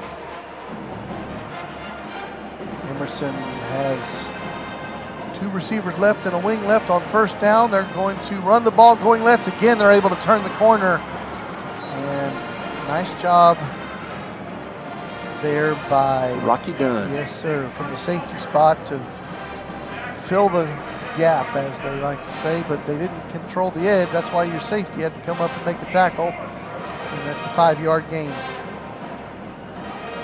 Could have been a lot more. Clock rolling, 5.5 minutes to go, 3rd quarter. Melissa trails by 2. Trips right, throw it out to the right. Receiver in the flats is Williams, and a big stick by Jake Patusik. Big hit there by Jake.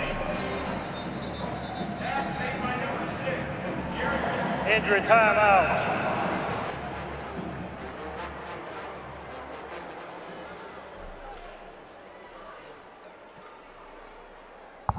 Taking a break right now for an injury timeout on the field. Cardinals' last 2 drives have been very productive for them to get them back in the ball game. We have an injury timeout on the field, 5 minutes 10 seconds to go in the third quarter. Emerson leads your Cardinals 23-21.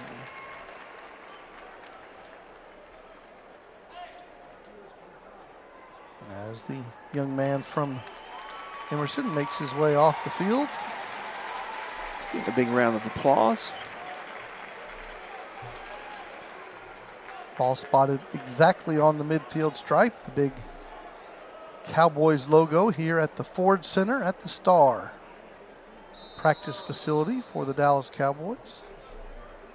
Game facility for the multitude of Frisco high schools. 3rd and 3 at the 50-yard line for the Mavericks. Cardinals D showing pressure. They think that the offensive line moved, and the flag's on the field. Cardinals defense shifted down the line, and that triggered. They did move parallel. They didn't move forward. That triggered the Mavericks to jump. Coach Miller of the Mavericks is calling it on the Cardinals. He is seeing it another way. But truly it looked like the Cardinals shifted parallel down the line. Which is very legal. Disconcerting signal on the defense. They made a signal when being moved, so the 5-yard penalty on the defense. Result of that is a first down. 3rd and 3. So they're trying to claim that the Cardinals made... Correction, false start, offense. Whoa. All right, so he initially said that the Cardinals mocked their signal. Fake a snap count. Yes, and then caught. So that had to be the discussion. I mean, the head referee even said first down Mavericks, but anyway. Well, it was 3rd and 3, so if you give them 5, that is a first down, but instead they back them up 5. He needs a Snickers bar. He miscalled. That's all right. That's all right. 3rd and 8 after the -5 for the Mavericks offense. Shotgun, twins left, fake the handoff, and going down. Nice job for the Cardinals by Grayson Donahoe on the blitz from the linebacker spot. And he will sack the quarterback and force the punt game for the Mavericks. It's a good play there by Grayson. He's kind of been hampered by injuries all season long. Good to see him out on the field and healthy and making plays. 4th down and long. Cardinals look like they're going to go forward again here for the block. Coach C is the punter for the Mavericks. The Cardinals blocked his last attempt, and they got close, and he has a poor punt. And the Cardinals will let it bounce, and it will take a good Emerson bounce, and will be down to near the 30-yard line for the Cardinals offense. They'll come out trailing by 2 points, 3:43 to go in the third quarter. Thank you to all of our wonderful sponsors for our broadcast here on the Melissa Cardinals Network. Thanks to producer Trevor and his student crew. Do an amazing job.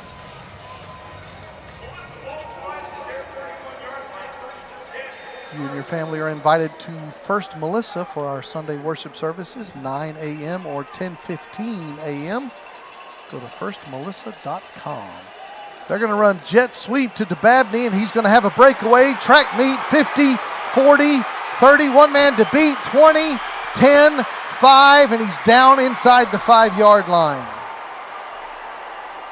Man, to move inside instead of taking it right outside, and he found that seam and was off to the races. Good job of protecting the ball. See that happen so many times when someone comes from behind.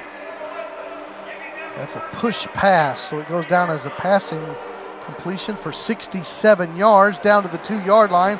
Bear Tabor runs it down to the 1-yard line, but there's a flag. David Godinez checks in, says go Cardinals. Thank you for checking in. Here comes the penalty. Holding against the Cardinals.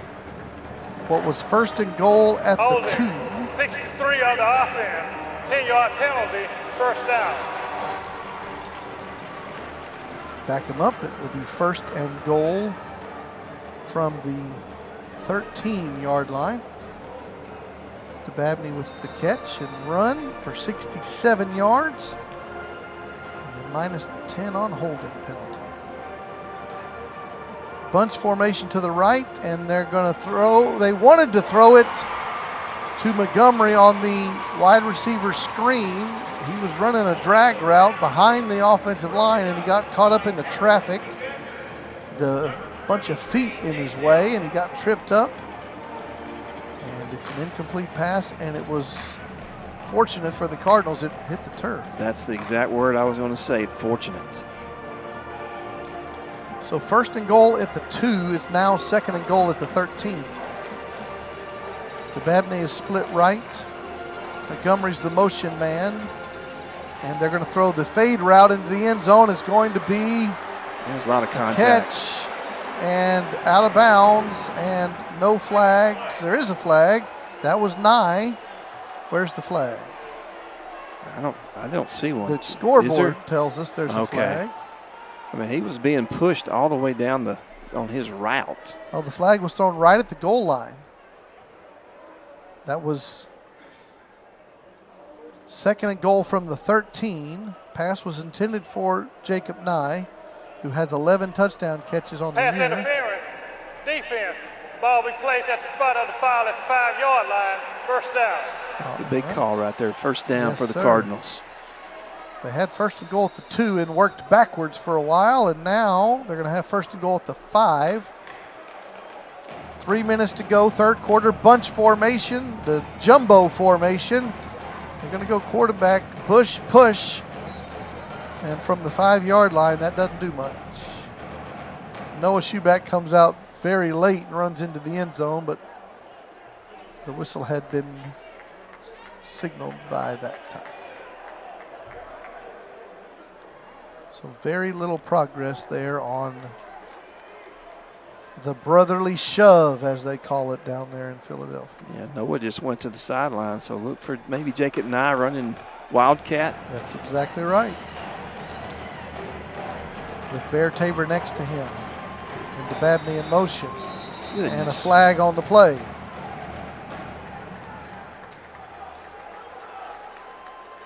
The illegal pursuit. Before the snap, ball start, number 63 of the offense.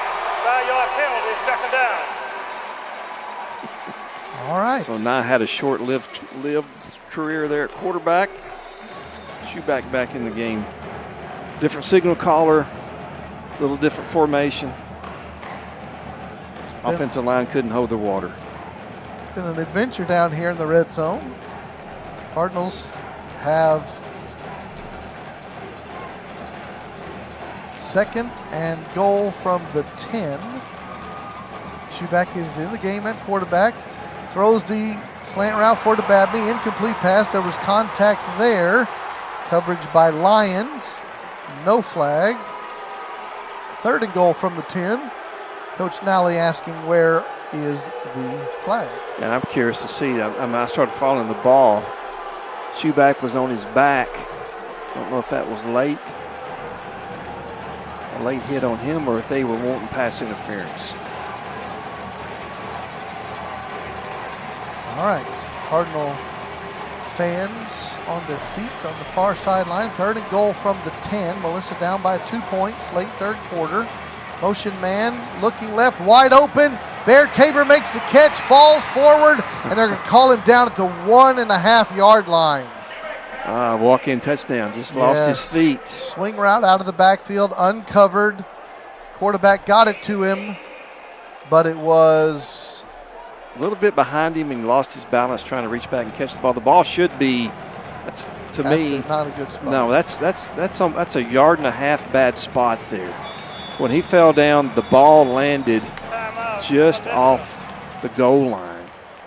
Yes, sir. And they've spotted it at the 2. And that definitely brings that quarterback sneak into play. Timeout on the field with 1:23 to go. Cardinals have 4th and goal from the 2. I agree with you. That was not the best spot. I think it was closer to the 1/2-yard line, as you were describing. But the fellas in the stripes tell us it's 4th and goal from the 2. We have a timeout on the field. Olga checks in. Olga Koza from California. cheering on her favorite Cardinal, Ryder Slayton. And Katie Deal Jones, Josh, Oliver, and Maisie check in.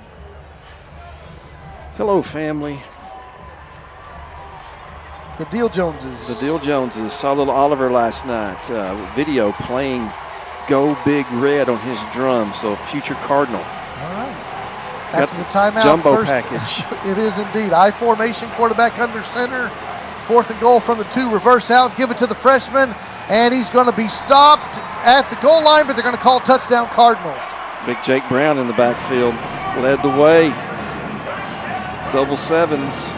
Good job, Bear. High formation, reverse out, hand the ball off on the lead play, and he barely got in. Touchdown Cardinals, and they have the lead tonight, 27-23. Late 3rd quarter. Here comes Hernandez for the PAT to make it a 5-point margin. Kick is up. It is good. 28-23. Cardinals trailed 16-7 at half. They've outscored the home team. And that turned into 23-7. Yes, sir. They've outscored the home team here in the second half.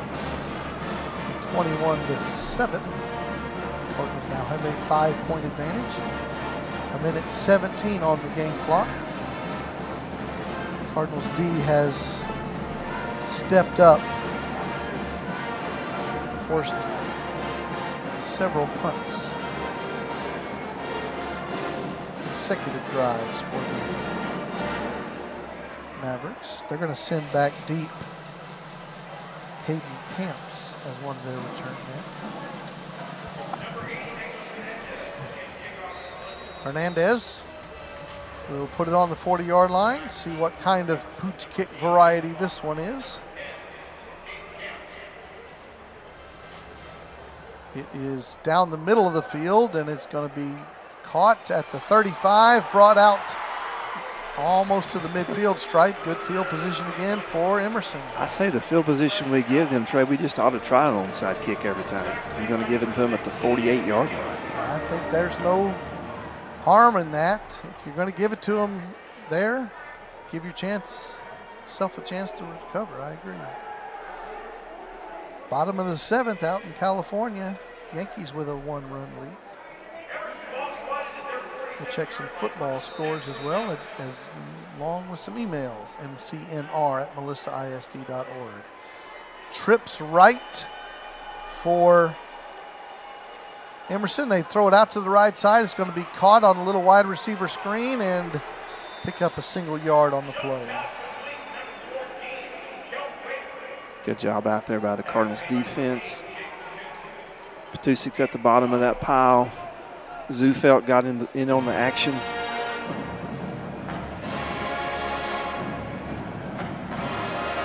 Along with Max Corbin. Max is always around the ball, seems like.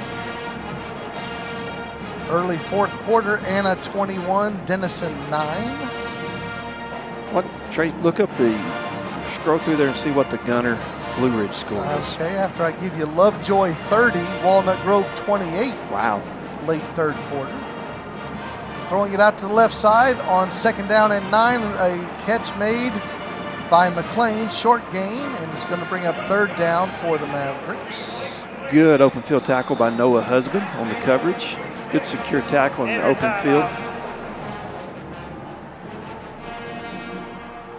We have an injury timeout on the field as we have the clock stopped. 13 seconds to go in the 3rd quarter. Checking some scores around the area. McKinney High School over McKinney Boyd 20-0 as the 4th quarter begins there. Allen 15, Prosper 7, early 4th quarter. Plano West 21, Princeton 14 at half.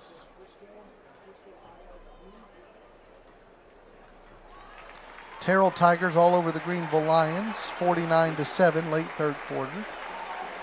It's good to see Walsum up and jogging off the field. Argyle 56, Burleson 0, late fourth quarter.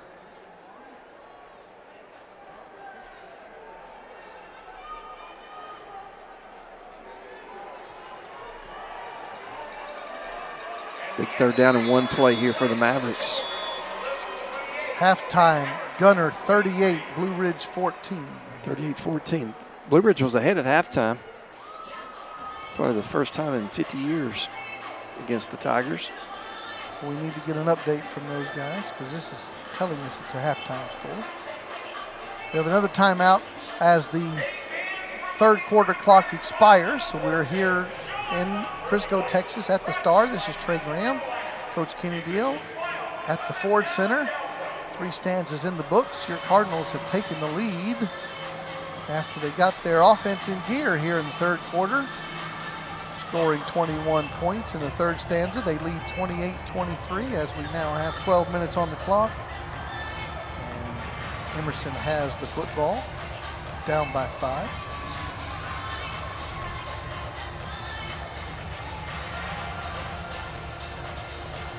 Third down and 2 coming up for the Mavericks offense.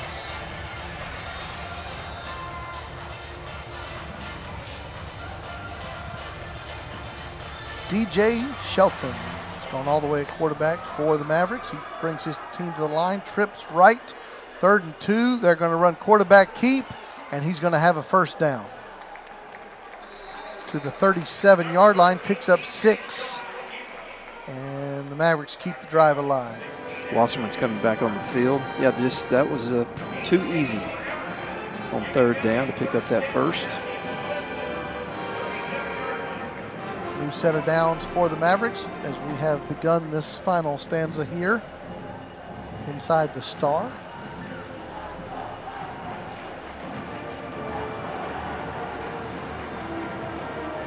Tight right and 3 receivers right. On the shotgun, drop the ball. Shelton's going to try to do something with it, and he'll be taken down in the backfield by Max Corbin. Mary Cody, grandmother in the state of Washington, cheering on Max Corbin, who's played very well Max tonight. Is playing very well. I hope you're able to be watching right now. Ball all the way back to the 46 of the Cardinals. 2nd and 19. Max with a 2-hand grab inside the shoulder pads. He got him to the ground. Big, strong Shelton is, quarterback. 2 receivers right, 1 left on 2nd and long. Shelton rolls right, sets up the throw, has a man on a post route. He overthrows everybody. That was Patusik on the coverage and Wafer the intended target. 3rd and long coming up. The Cardinals just about lost his shoulder pads, being yanked on. No laundry on the field, which is a good thing, I guess, since it was incomplete pass. Brings up 3rd down and long. Mavericks in the huddle, looking to the home side. Here comes 3rd down. 2 receivers left, 1 right. Cardinals showing some pressure, bringing some pressure. Shelton steps up, throws an out route. Is going to be caught and making a nice move. He's going to bring up 4th and short. That was Wafer on the catch. Gives them the opportunity to go for it here. Short yardage. Spotted at the 29-yard line. 4th. They need a yard and a half. We'll see what Coach Miller chooses. Field goal from here would be 46 yards. Pacheco has a field goal already, but he has one doink off the... Keep an eye on the quarterback. Pole. Here's 4th and 2 off the upright. They're going to throw it out to the right side to Williams, and he's going to make a man miss and get a first down. Nice athlete Williams is. First down Mavericks at the Cardinal 26-yard line. It's been an adventure on the kicking game for both teams. Shorten the field here, shortens a potential Pacheco field goal should the need arise for the Mavericks. 2 receivers left, 1 right. Shelton looks right, throws right, caught by Wafer to the 16-yard line, right at the sticks. And they're going to give him a first down. You know, Coach, back in the day, you would actually measure things and, you know, check. That doesn't happen on any level. It's a pretty nonchalant. Spotting of the Looks ball, good to yes. me. Looks about right. Move the chains. 1st and 10 at the 16. And Mavericks run the football to the right, make a cut in the flats and take it to the 6. Again, right by the sticks. And first down, they call it. Just a great answering drive here so far for the Mavericks.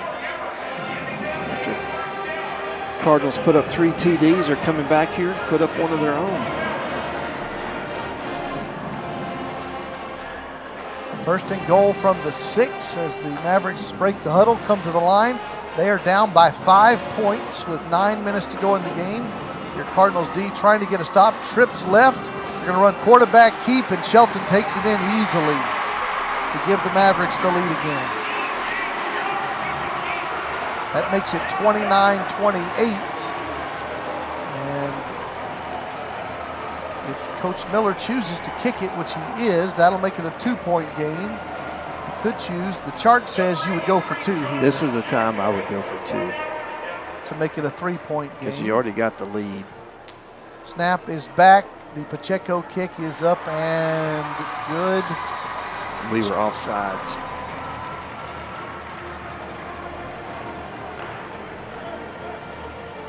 Now you could choose half the distance if you're Coach Miller and rerun 2-point play.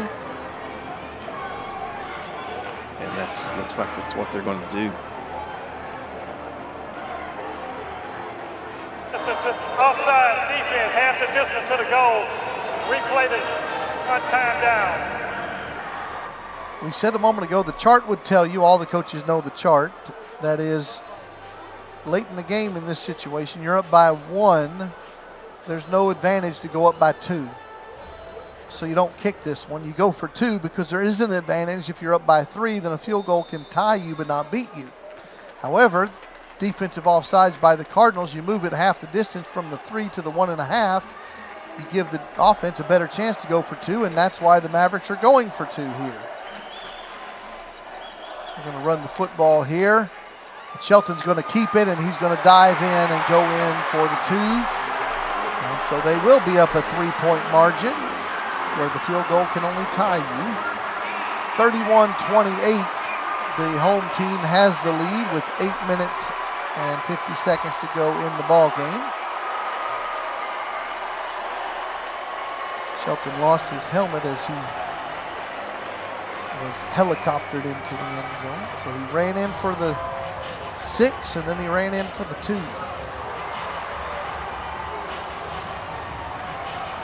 It was Rocky Dunn that hit him as he was airborne and flipped him around. 6'2", 208-pound quarterback. Brings a load. We've had a difficult time with him, containing him and getting him on the ground when he's been beyond the line of scrimmage. Tough to get down. So the Cardinals kick return unit comes out on the field, now down by 3 points. It's been a tough affair for your Cardinals all night long.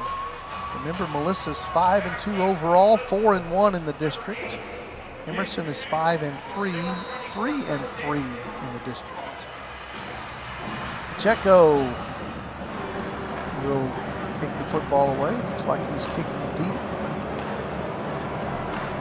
Offsides by them. No flag comes out. Ground ball. Tusick has trouble, finally picks it up at the 15, at the 20, at the 30, and another good kick return. He breaks another tackle out near the midfield stripe. Good job by Patusik. Now, when the return man has trouble with the football, that's sometimes good for the coverage unit, and sometimes it's good for the return unit because the gunners, the coverage guys let up sometimes. There is a flag on the 16-yard Block in line. the back. Number 13 of the return team. Yeah. First down. Let's bring all that fun back. Now we need to quote our friend Bill Parcells in the principle of hidden yards, because that ball would have been spotted at the 48 of the Cardinals, and now it's going to be spotted at the 8 of the Cardinals. 40 yards of hidden yards right there. Old Parcells used to say you add up 100 yards of hidden yards in every game, that's worth 7 points. And there's 40 on that play. So the Cardinals will start out inside their 10 instead of at midfield. Schuback in the shotgun stands at the 2-yard line. He takes the snap, looks to his right, has time, now rolls right, has some pressure, now rolls back left, and he's going to run the football and get hit. And he'll end up with a 1-yard gain. Start to pay attention to the clock now. We're approaching 8 minutes to go in the game. Cardinals down by 3 points. This is Trey Graham and Coach Kenny Deal on the Melissa Cardinals Network. Noah took a big hit right here. Good job hanging on the ball. 2nd and 9. Take the handoff, steps in the pocket, throws a go route down the seam. It's going to be caught by Tyler Montgomery. First down, Cardinals. Nice throw, nice catch. Montgomery seems to always find a way to get open. Whether it's a crossing route or just a deep go route. Ran the 9 route down the hash. Pickup of 38. And the ball to Bear Tabor, and he's going to push the pile forward for a short gain.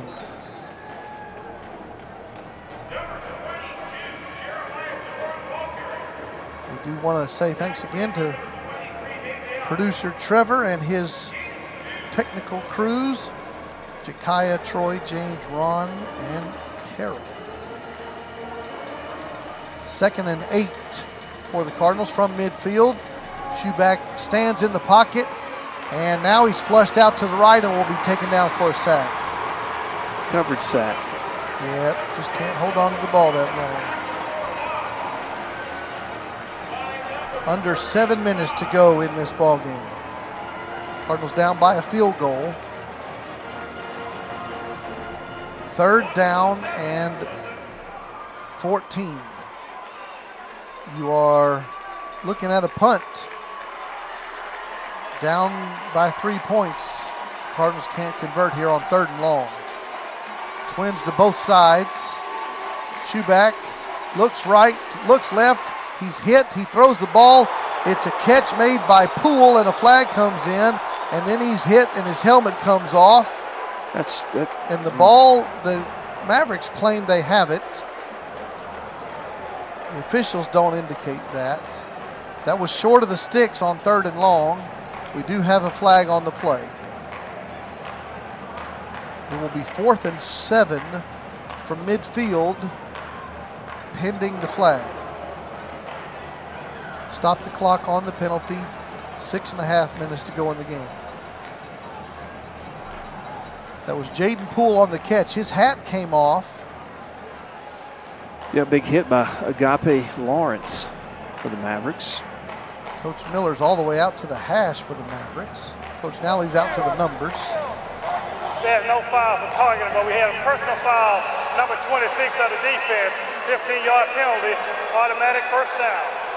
Would have been 4th and 7, and the Cardinals get an automatic first down on the defensive personal foul penalty. Yeah, he called that on number 26, and he was not part of the big hit on Poole.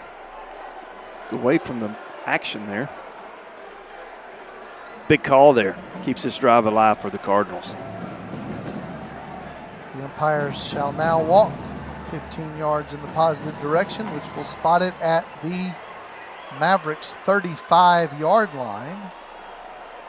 And you're pretty near field goal range, down by 3 points here, but the Cardinals, of course, want 7 halfway through the 4th quarter.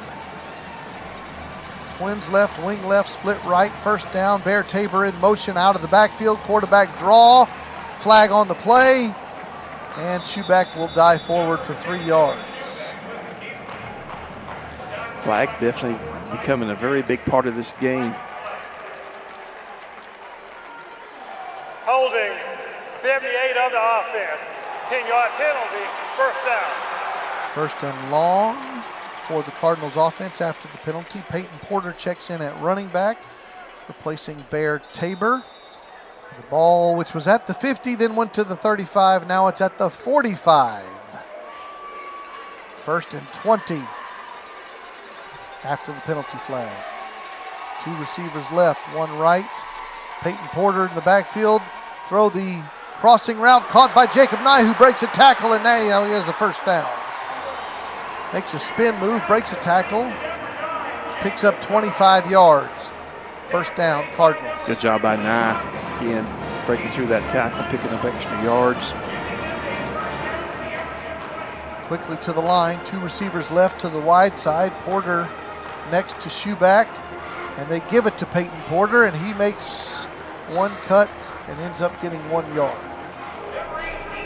5.5 minutes to go in the game. Cardinals down by 3 points. Thanks to those who are emailing in, mcnr@melissaisd.org.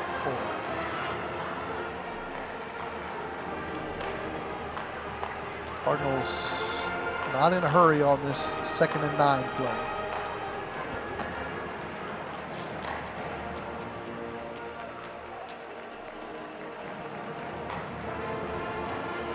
Second down, 9. 2 receivers left to the wide side, Poole and Carter. And they're throwing it to Poole, but he's got caught up in the traffic, stopped the route. Ball was way over his head, incomplete. 3rd and 9. Field goal from here would be 36 yards in the range of either Hernandez or McGregor, which could tie you up. Cardinals down by 3, but we'll see what happens on the 3rd and 3 play. 2 receivers left, Montgomery and Poole.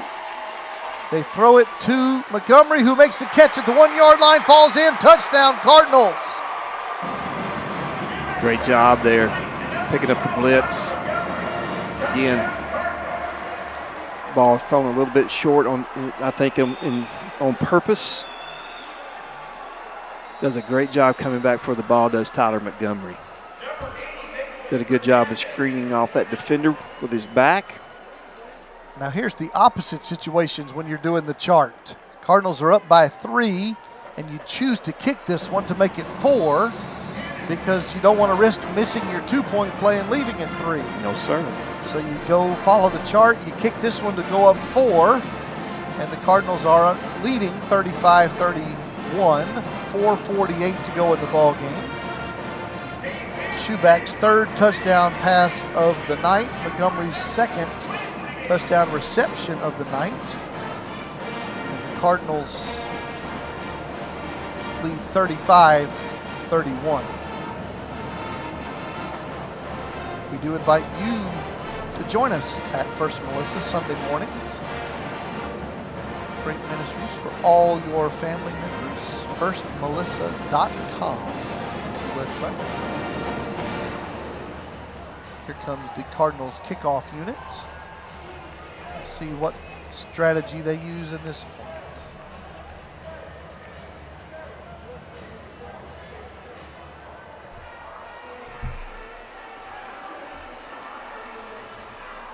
Hernandez will put it on his 40-yard line.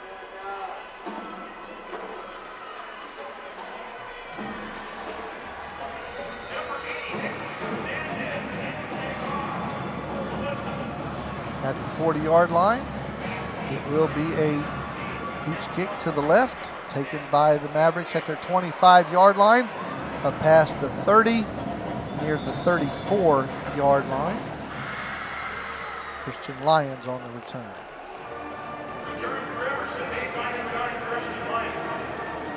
So now the Mavericks need a touchdown to take the lead. Field goal will not help them.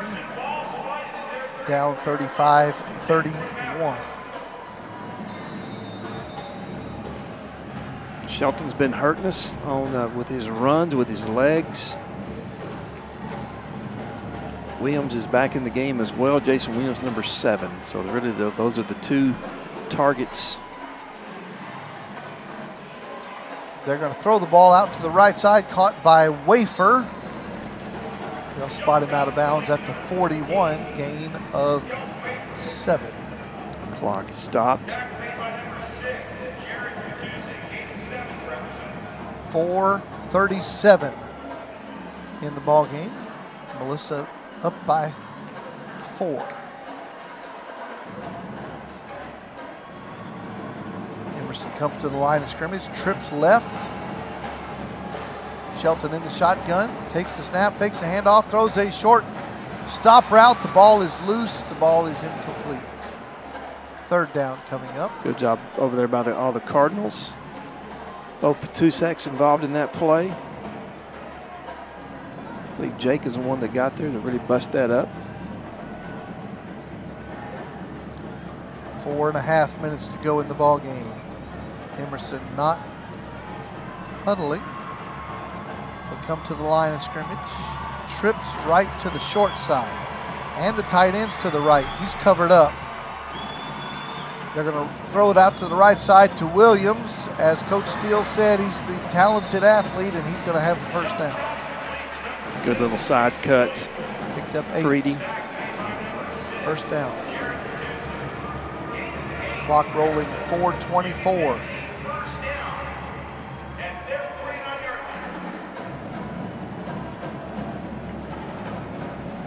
Cardinals D's been on the field a lot tonight. Williams is out on the sideline, so I would really watch the legs here of Shelton. 2 receivers left as they hit 4 seconds on the play clock. And Shelton runs the football. Coach Steele calls another play for them, and he will pick up 7.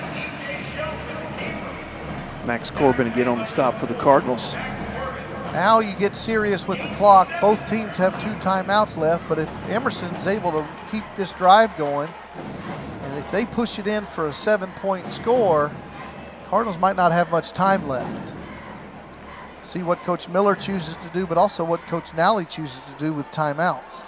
2nd and 3, trips right, 3:20 in the game.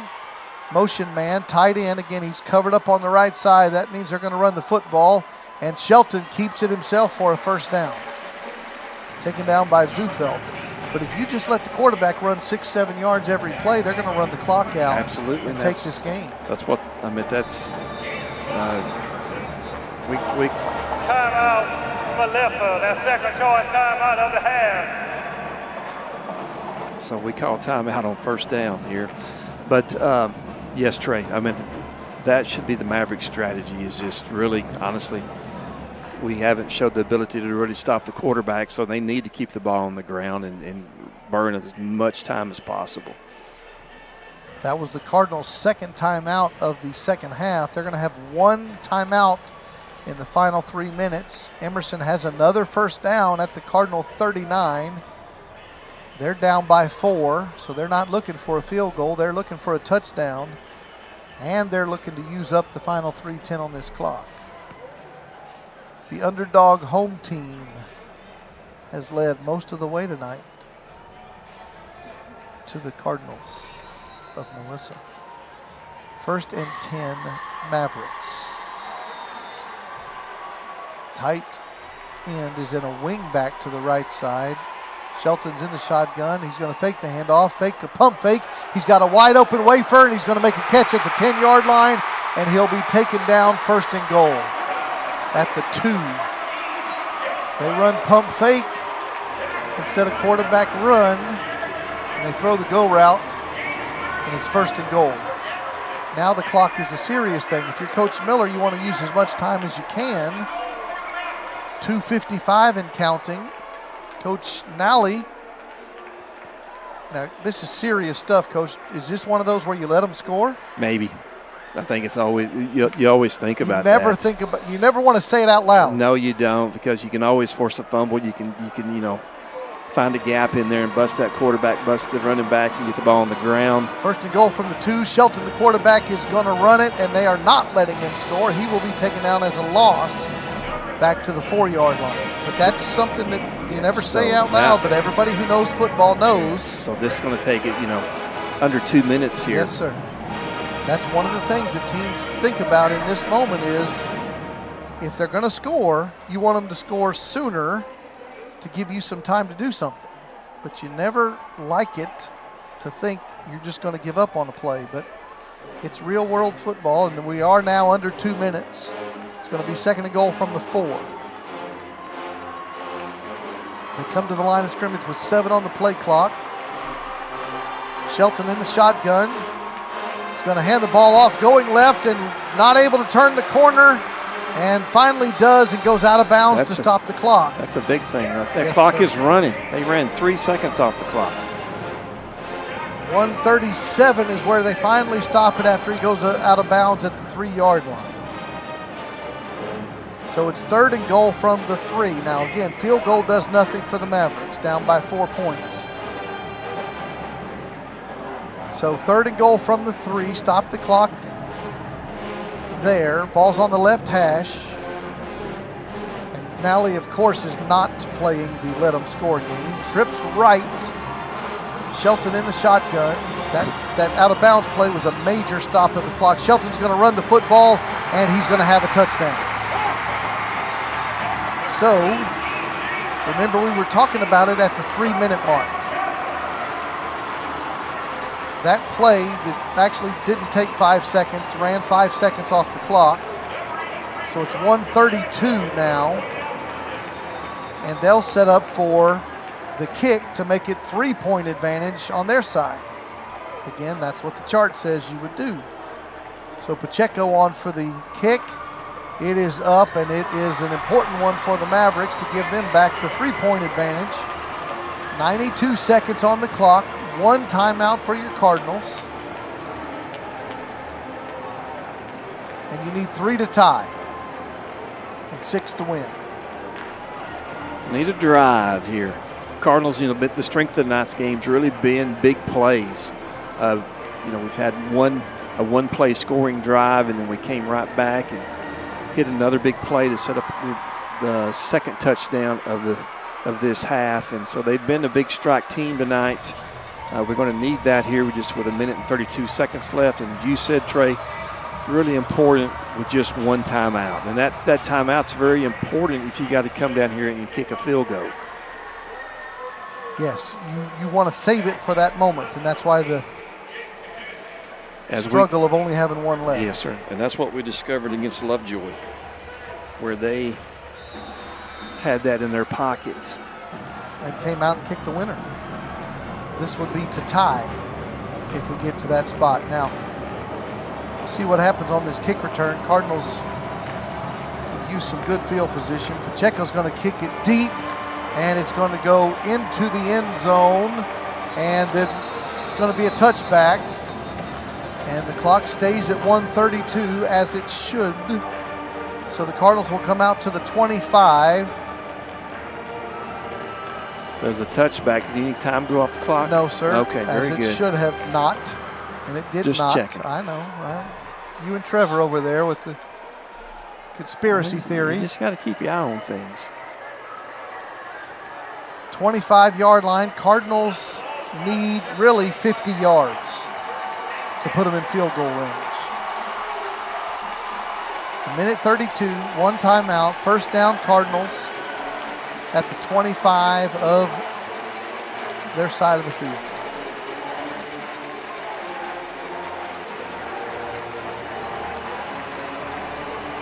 Schuback has trips right. Fake the handoff, looking right. Has time in the pocket, and then he's taken down as a sack. The ball comes loose, and we got it. Cardinals have it, but the clock is running. 1:20 and counting. It's a loss of 4 yards. They go straight to the line, but the clock is running. 1:12. That's 20 seconds so far. It's going to be about 25 seconds on that play. The loss. Fake the handoff. And again, he has a lot of time in the pocket. He's going to throw it deep into coverage. And he's going to throw it to Jacob Nye, who is in and out of his hands. Flag down, stop the clock. 56 seconds. Jacob did his best to fight off that defender. Just couldn't secure that with all the traffic around him in his face. But good pass there by Noah. He did put it on Jacob. He just stood in the pocket and threw it as far as he could. And there is a flag near where Nye was roughed up. So that should give us 15 yards, first down.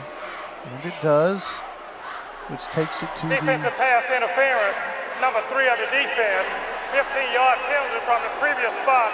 Automatic first down. Need to work a couple of balls out of bounds, receptions, and get out of bounds quickly. Some out routes. 37-yard line for the Cardinals. They need to get to about the 25 for field goal range. Again, Schuback throws it down the right sideline. Traffic, that was intended for Montgomery over his head. Incomplete. Stop the clock. 49 seconds. Cardinals still have the 1 timeout. Emerson has 2 timeouts. Not that they plan to use them. 2nd down and 10 from the 37.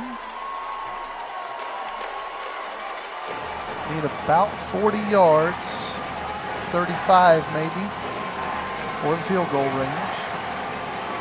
2nd and 10, twins to both sides. Noah takes the snap, stands in, blocked by Tabor, in and out of the hands of Brett Poole, who would have had a first down. First down and would have gone out of bounds. Would have gone out of bounds. Couldn't bring that one in. 3rd and 10.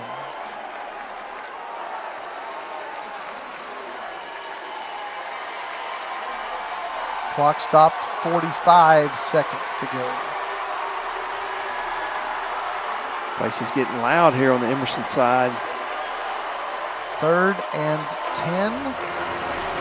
3 receivers, 2 to the right. Schuback looks left, looks for Poole, has pressure, rolls right, pulls it down, and he throws it late into traffic for Montgomery over his head, out of bounds. Flag came out. And they only rushed 3. 4th and 9. Pending the flag, clock at 36. Holding 74 to offense. That's going to back him up. Oh, Coach Miller does the smart thing there, declines it. Yes, sir. That's, the side judge over here called that holding on this side over here. That's normally. Of course, the Cardinals are going to go for it. Coach Nally might be choosing to use his final timeout. It's 4th and 9. And he's going to keep as he should, with the clock stopped. He's going to keep that timeout in his pocket. Ball game right here. Yes, sir. 4th and 9. Cardinals down by 3. Got to have a first down. Snap is low. Noah has it. Stands in the pocket. He's going to have pressure. Breaks away from pressure, and he's down on a sack. Ball goes over on downs, and Emerson's going to get to run this clock out. 29 seconds in the ball game. It's a great game plan by Emerson. Defense was just relentless all night long in the backfield and just kept pressure constantly on Noah. They made critical drives here at the end of the second half after they'd given up the lead. Showed great character tonight on this Maverick team to come back and get this victory from the Cardinals. Home team will set up in victory formation. Melissa does have 1 timeout should Nally choose to use it. They'll put a knee on the ground, does Shelton. And if Coach Nally does not call a timeout, that's going to be the end of this thing. Ball game. And he chooses not to use it. The last 15 seconds are going to work their way off the clock, and your Cardinals are going to get out of here with a loss. Coach, we need to talk about players of the game. On defense, you sure mentioned Max Corbin's name a lot. I think it goes to him, Trey, on Max. I know he won it maybe last week as well, but he really really, I think, deserves that tonight, and then we're going to go with Tyler Montgomery on offense. I think that's the right call. Tyler Montgomery, wide receiver, going to be your offensive player of the game. Linebacker Max Corbin's going to be your defensive player of the game for the second week in a row. And the final score here in Frisco, Texas is Emerson 38, Melissa 35. The Cardinals will move to 5-3 on the year, 4-2 in the district. Emerson's going to go to 6-3 on the year, 4-3 in the district. Cardinals are going to have a big playoff atmosphere kind of game next Friday at Coach Kenny Deal Stadium when they welcome Prosper Walnut Grove into Coach Kenny Deal Stadium. Who beat Emerson. That is correct. First week of district play. It's time to check the scoreboard for the other games in our district before we get out of here. The Cardinals are going to get a district loss tonight at the Star. And in our district tonight,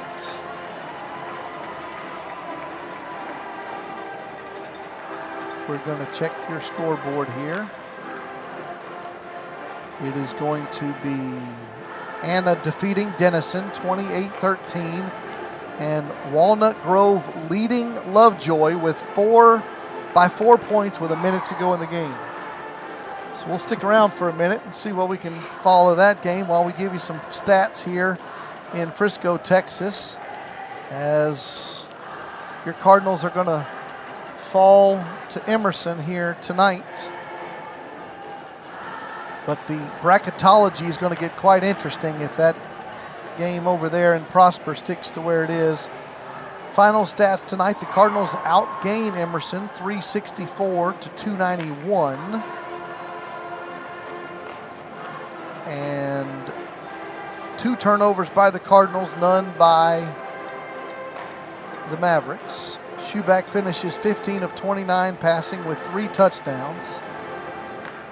The leading rusher tonight, Coach, well, I'm going to have to disagree with my stat man from the local folks over here. It's not one of our own stat man. They're calling DeBabney. That was a 67-yard run. That was actually a pop pass. So that should be a passing stat for DeBabney.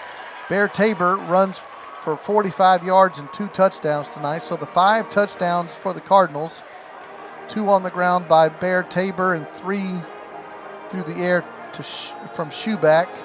2 to Tyler Montgomery. That's why he's our offensive player of the game. 7 catches, 169 yards and 2 touchdowns.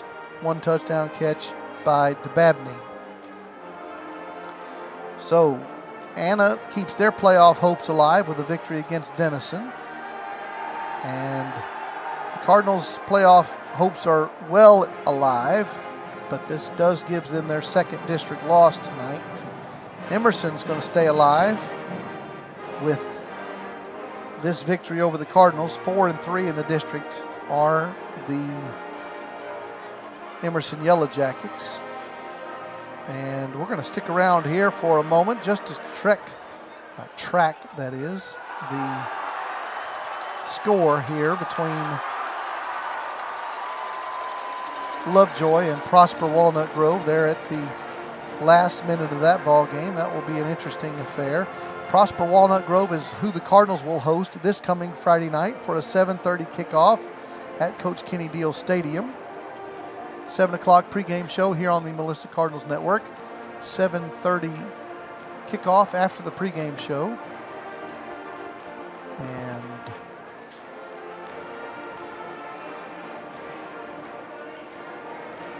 we still have the scoreboard that we're checking to see.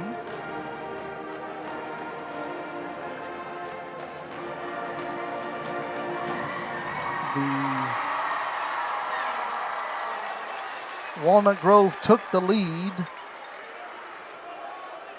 and went for 2 and failed with 53 seconds to go in the game on a touchdown run from 2 yards out. That made them a 4-point advantage. They went for 2 and were unsuccessful.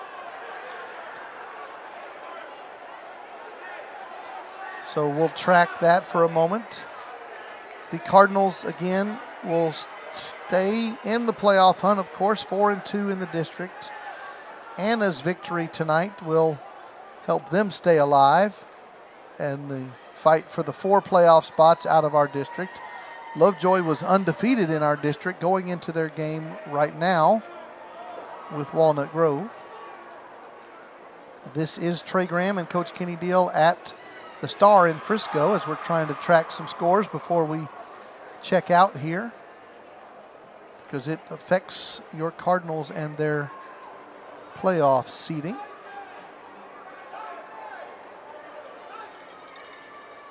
We'll check a few other scores as we await the final score there between Prosper Walnut Grove and Lovejoy.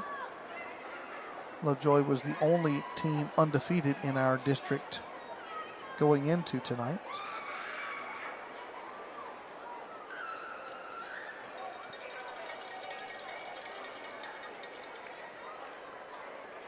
As we await a score update from there, again, we'll check the stat board tonight. 291 total yards for Emerson.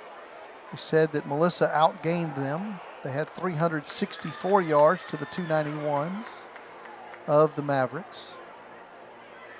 Emerson outgained the Cardinals on the ground, 126 to 106. And we've got a final score. Walnut Grove 41, Lovejoy 37, which makes our district very, very interesting as the Lovejoy Leopards will suffer their first district loss, and Walnut Grove will maintain only having one district loss. Those two teams will be tied at first place in the district. Cardinals will suffer their second district loss tonight as they fall to Emerson 38-35. We want to say congratulations to Coach Miller and Emerson for their victory tonight. Congratulations to Tyler Montgomery for being our offensive player of the game for the Cardinals. Congratulations to Max Corbin for being our defensive player of the game for the second week in a row. And we invite you to be by the channel next Friday, 7 p.m. pregame show, 7:30 kickoff at the Deal Auditorium as the apparently victorious Prosper Walnut Grove will come to town for the first time ever to play your Cardinals in what will be a very important playoff seeding matchup in the home finale for the regular season. And we invite you and your family to First Melissa Sunday mornings at 9 a.m. or 10:15 a.m. Go to firstmelissa.com to find out more. Coach, before we get out of here, your final thoughts. Cardinals really just kind of put themselves in some holes tonight. It all started in the first half, Trey. It appeared we just did not come out, really prepared and ready to play. Coming out of the locker room, you only put 7 points on the board on the offensive side of the ball, and that really got them in the hole. Then you come back and score 28 in the second half after you come out at halftime. So that really put them in a bad spot. And this team, Walnut Grove's taking a team picture after this victory out here. Emerson's taking a team picture still with two games to go. Now, maybe this is their last game here, possibly. I don't know. But it seemed very important to them to have this victory tonight, and they got it. They played very well. So we do say congratulations to Emerson for the victory here at the Star, and we do have confirmation final score. Walnut Grove 41, Lovejoy 37. Shakes up the bracketology, which we'll talk all about next week. So thank you for being a part of this. Thanks to producer Trevor and all of the student crew here. This is a tough loss for your Cardinals, but they'll regroup, get ready to go next Friday night at the Deal Auditorium. Your final score, Frisco Emerson 38, your Melissa Cardinals 35. Thanks for spending part of your Friday evening with us. For Coach Kenny Deal, this is Trey Graham saying good night from Frisco, Texas.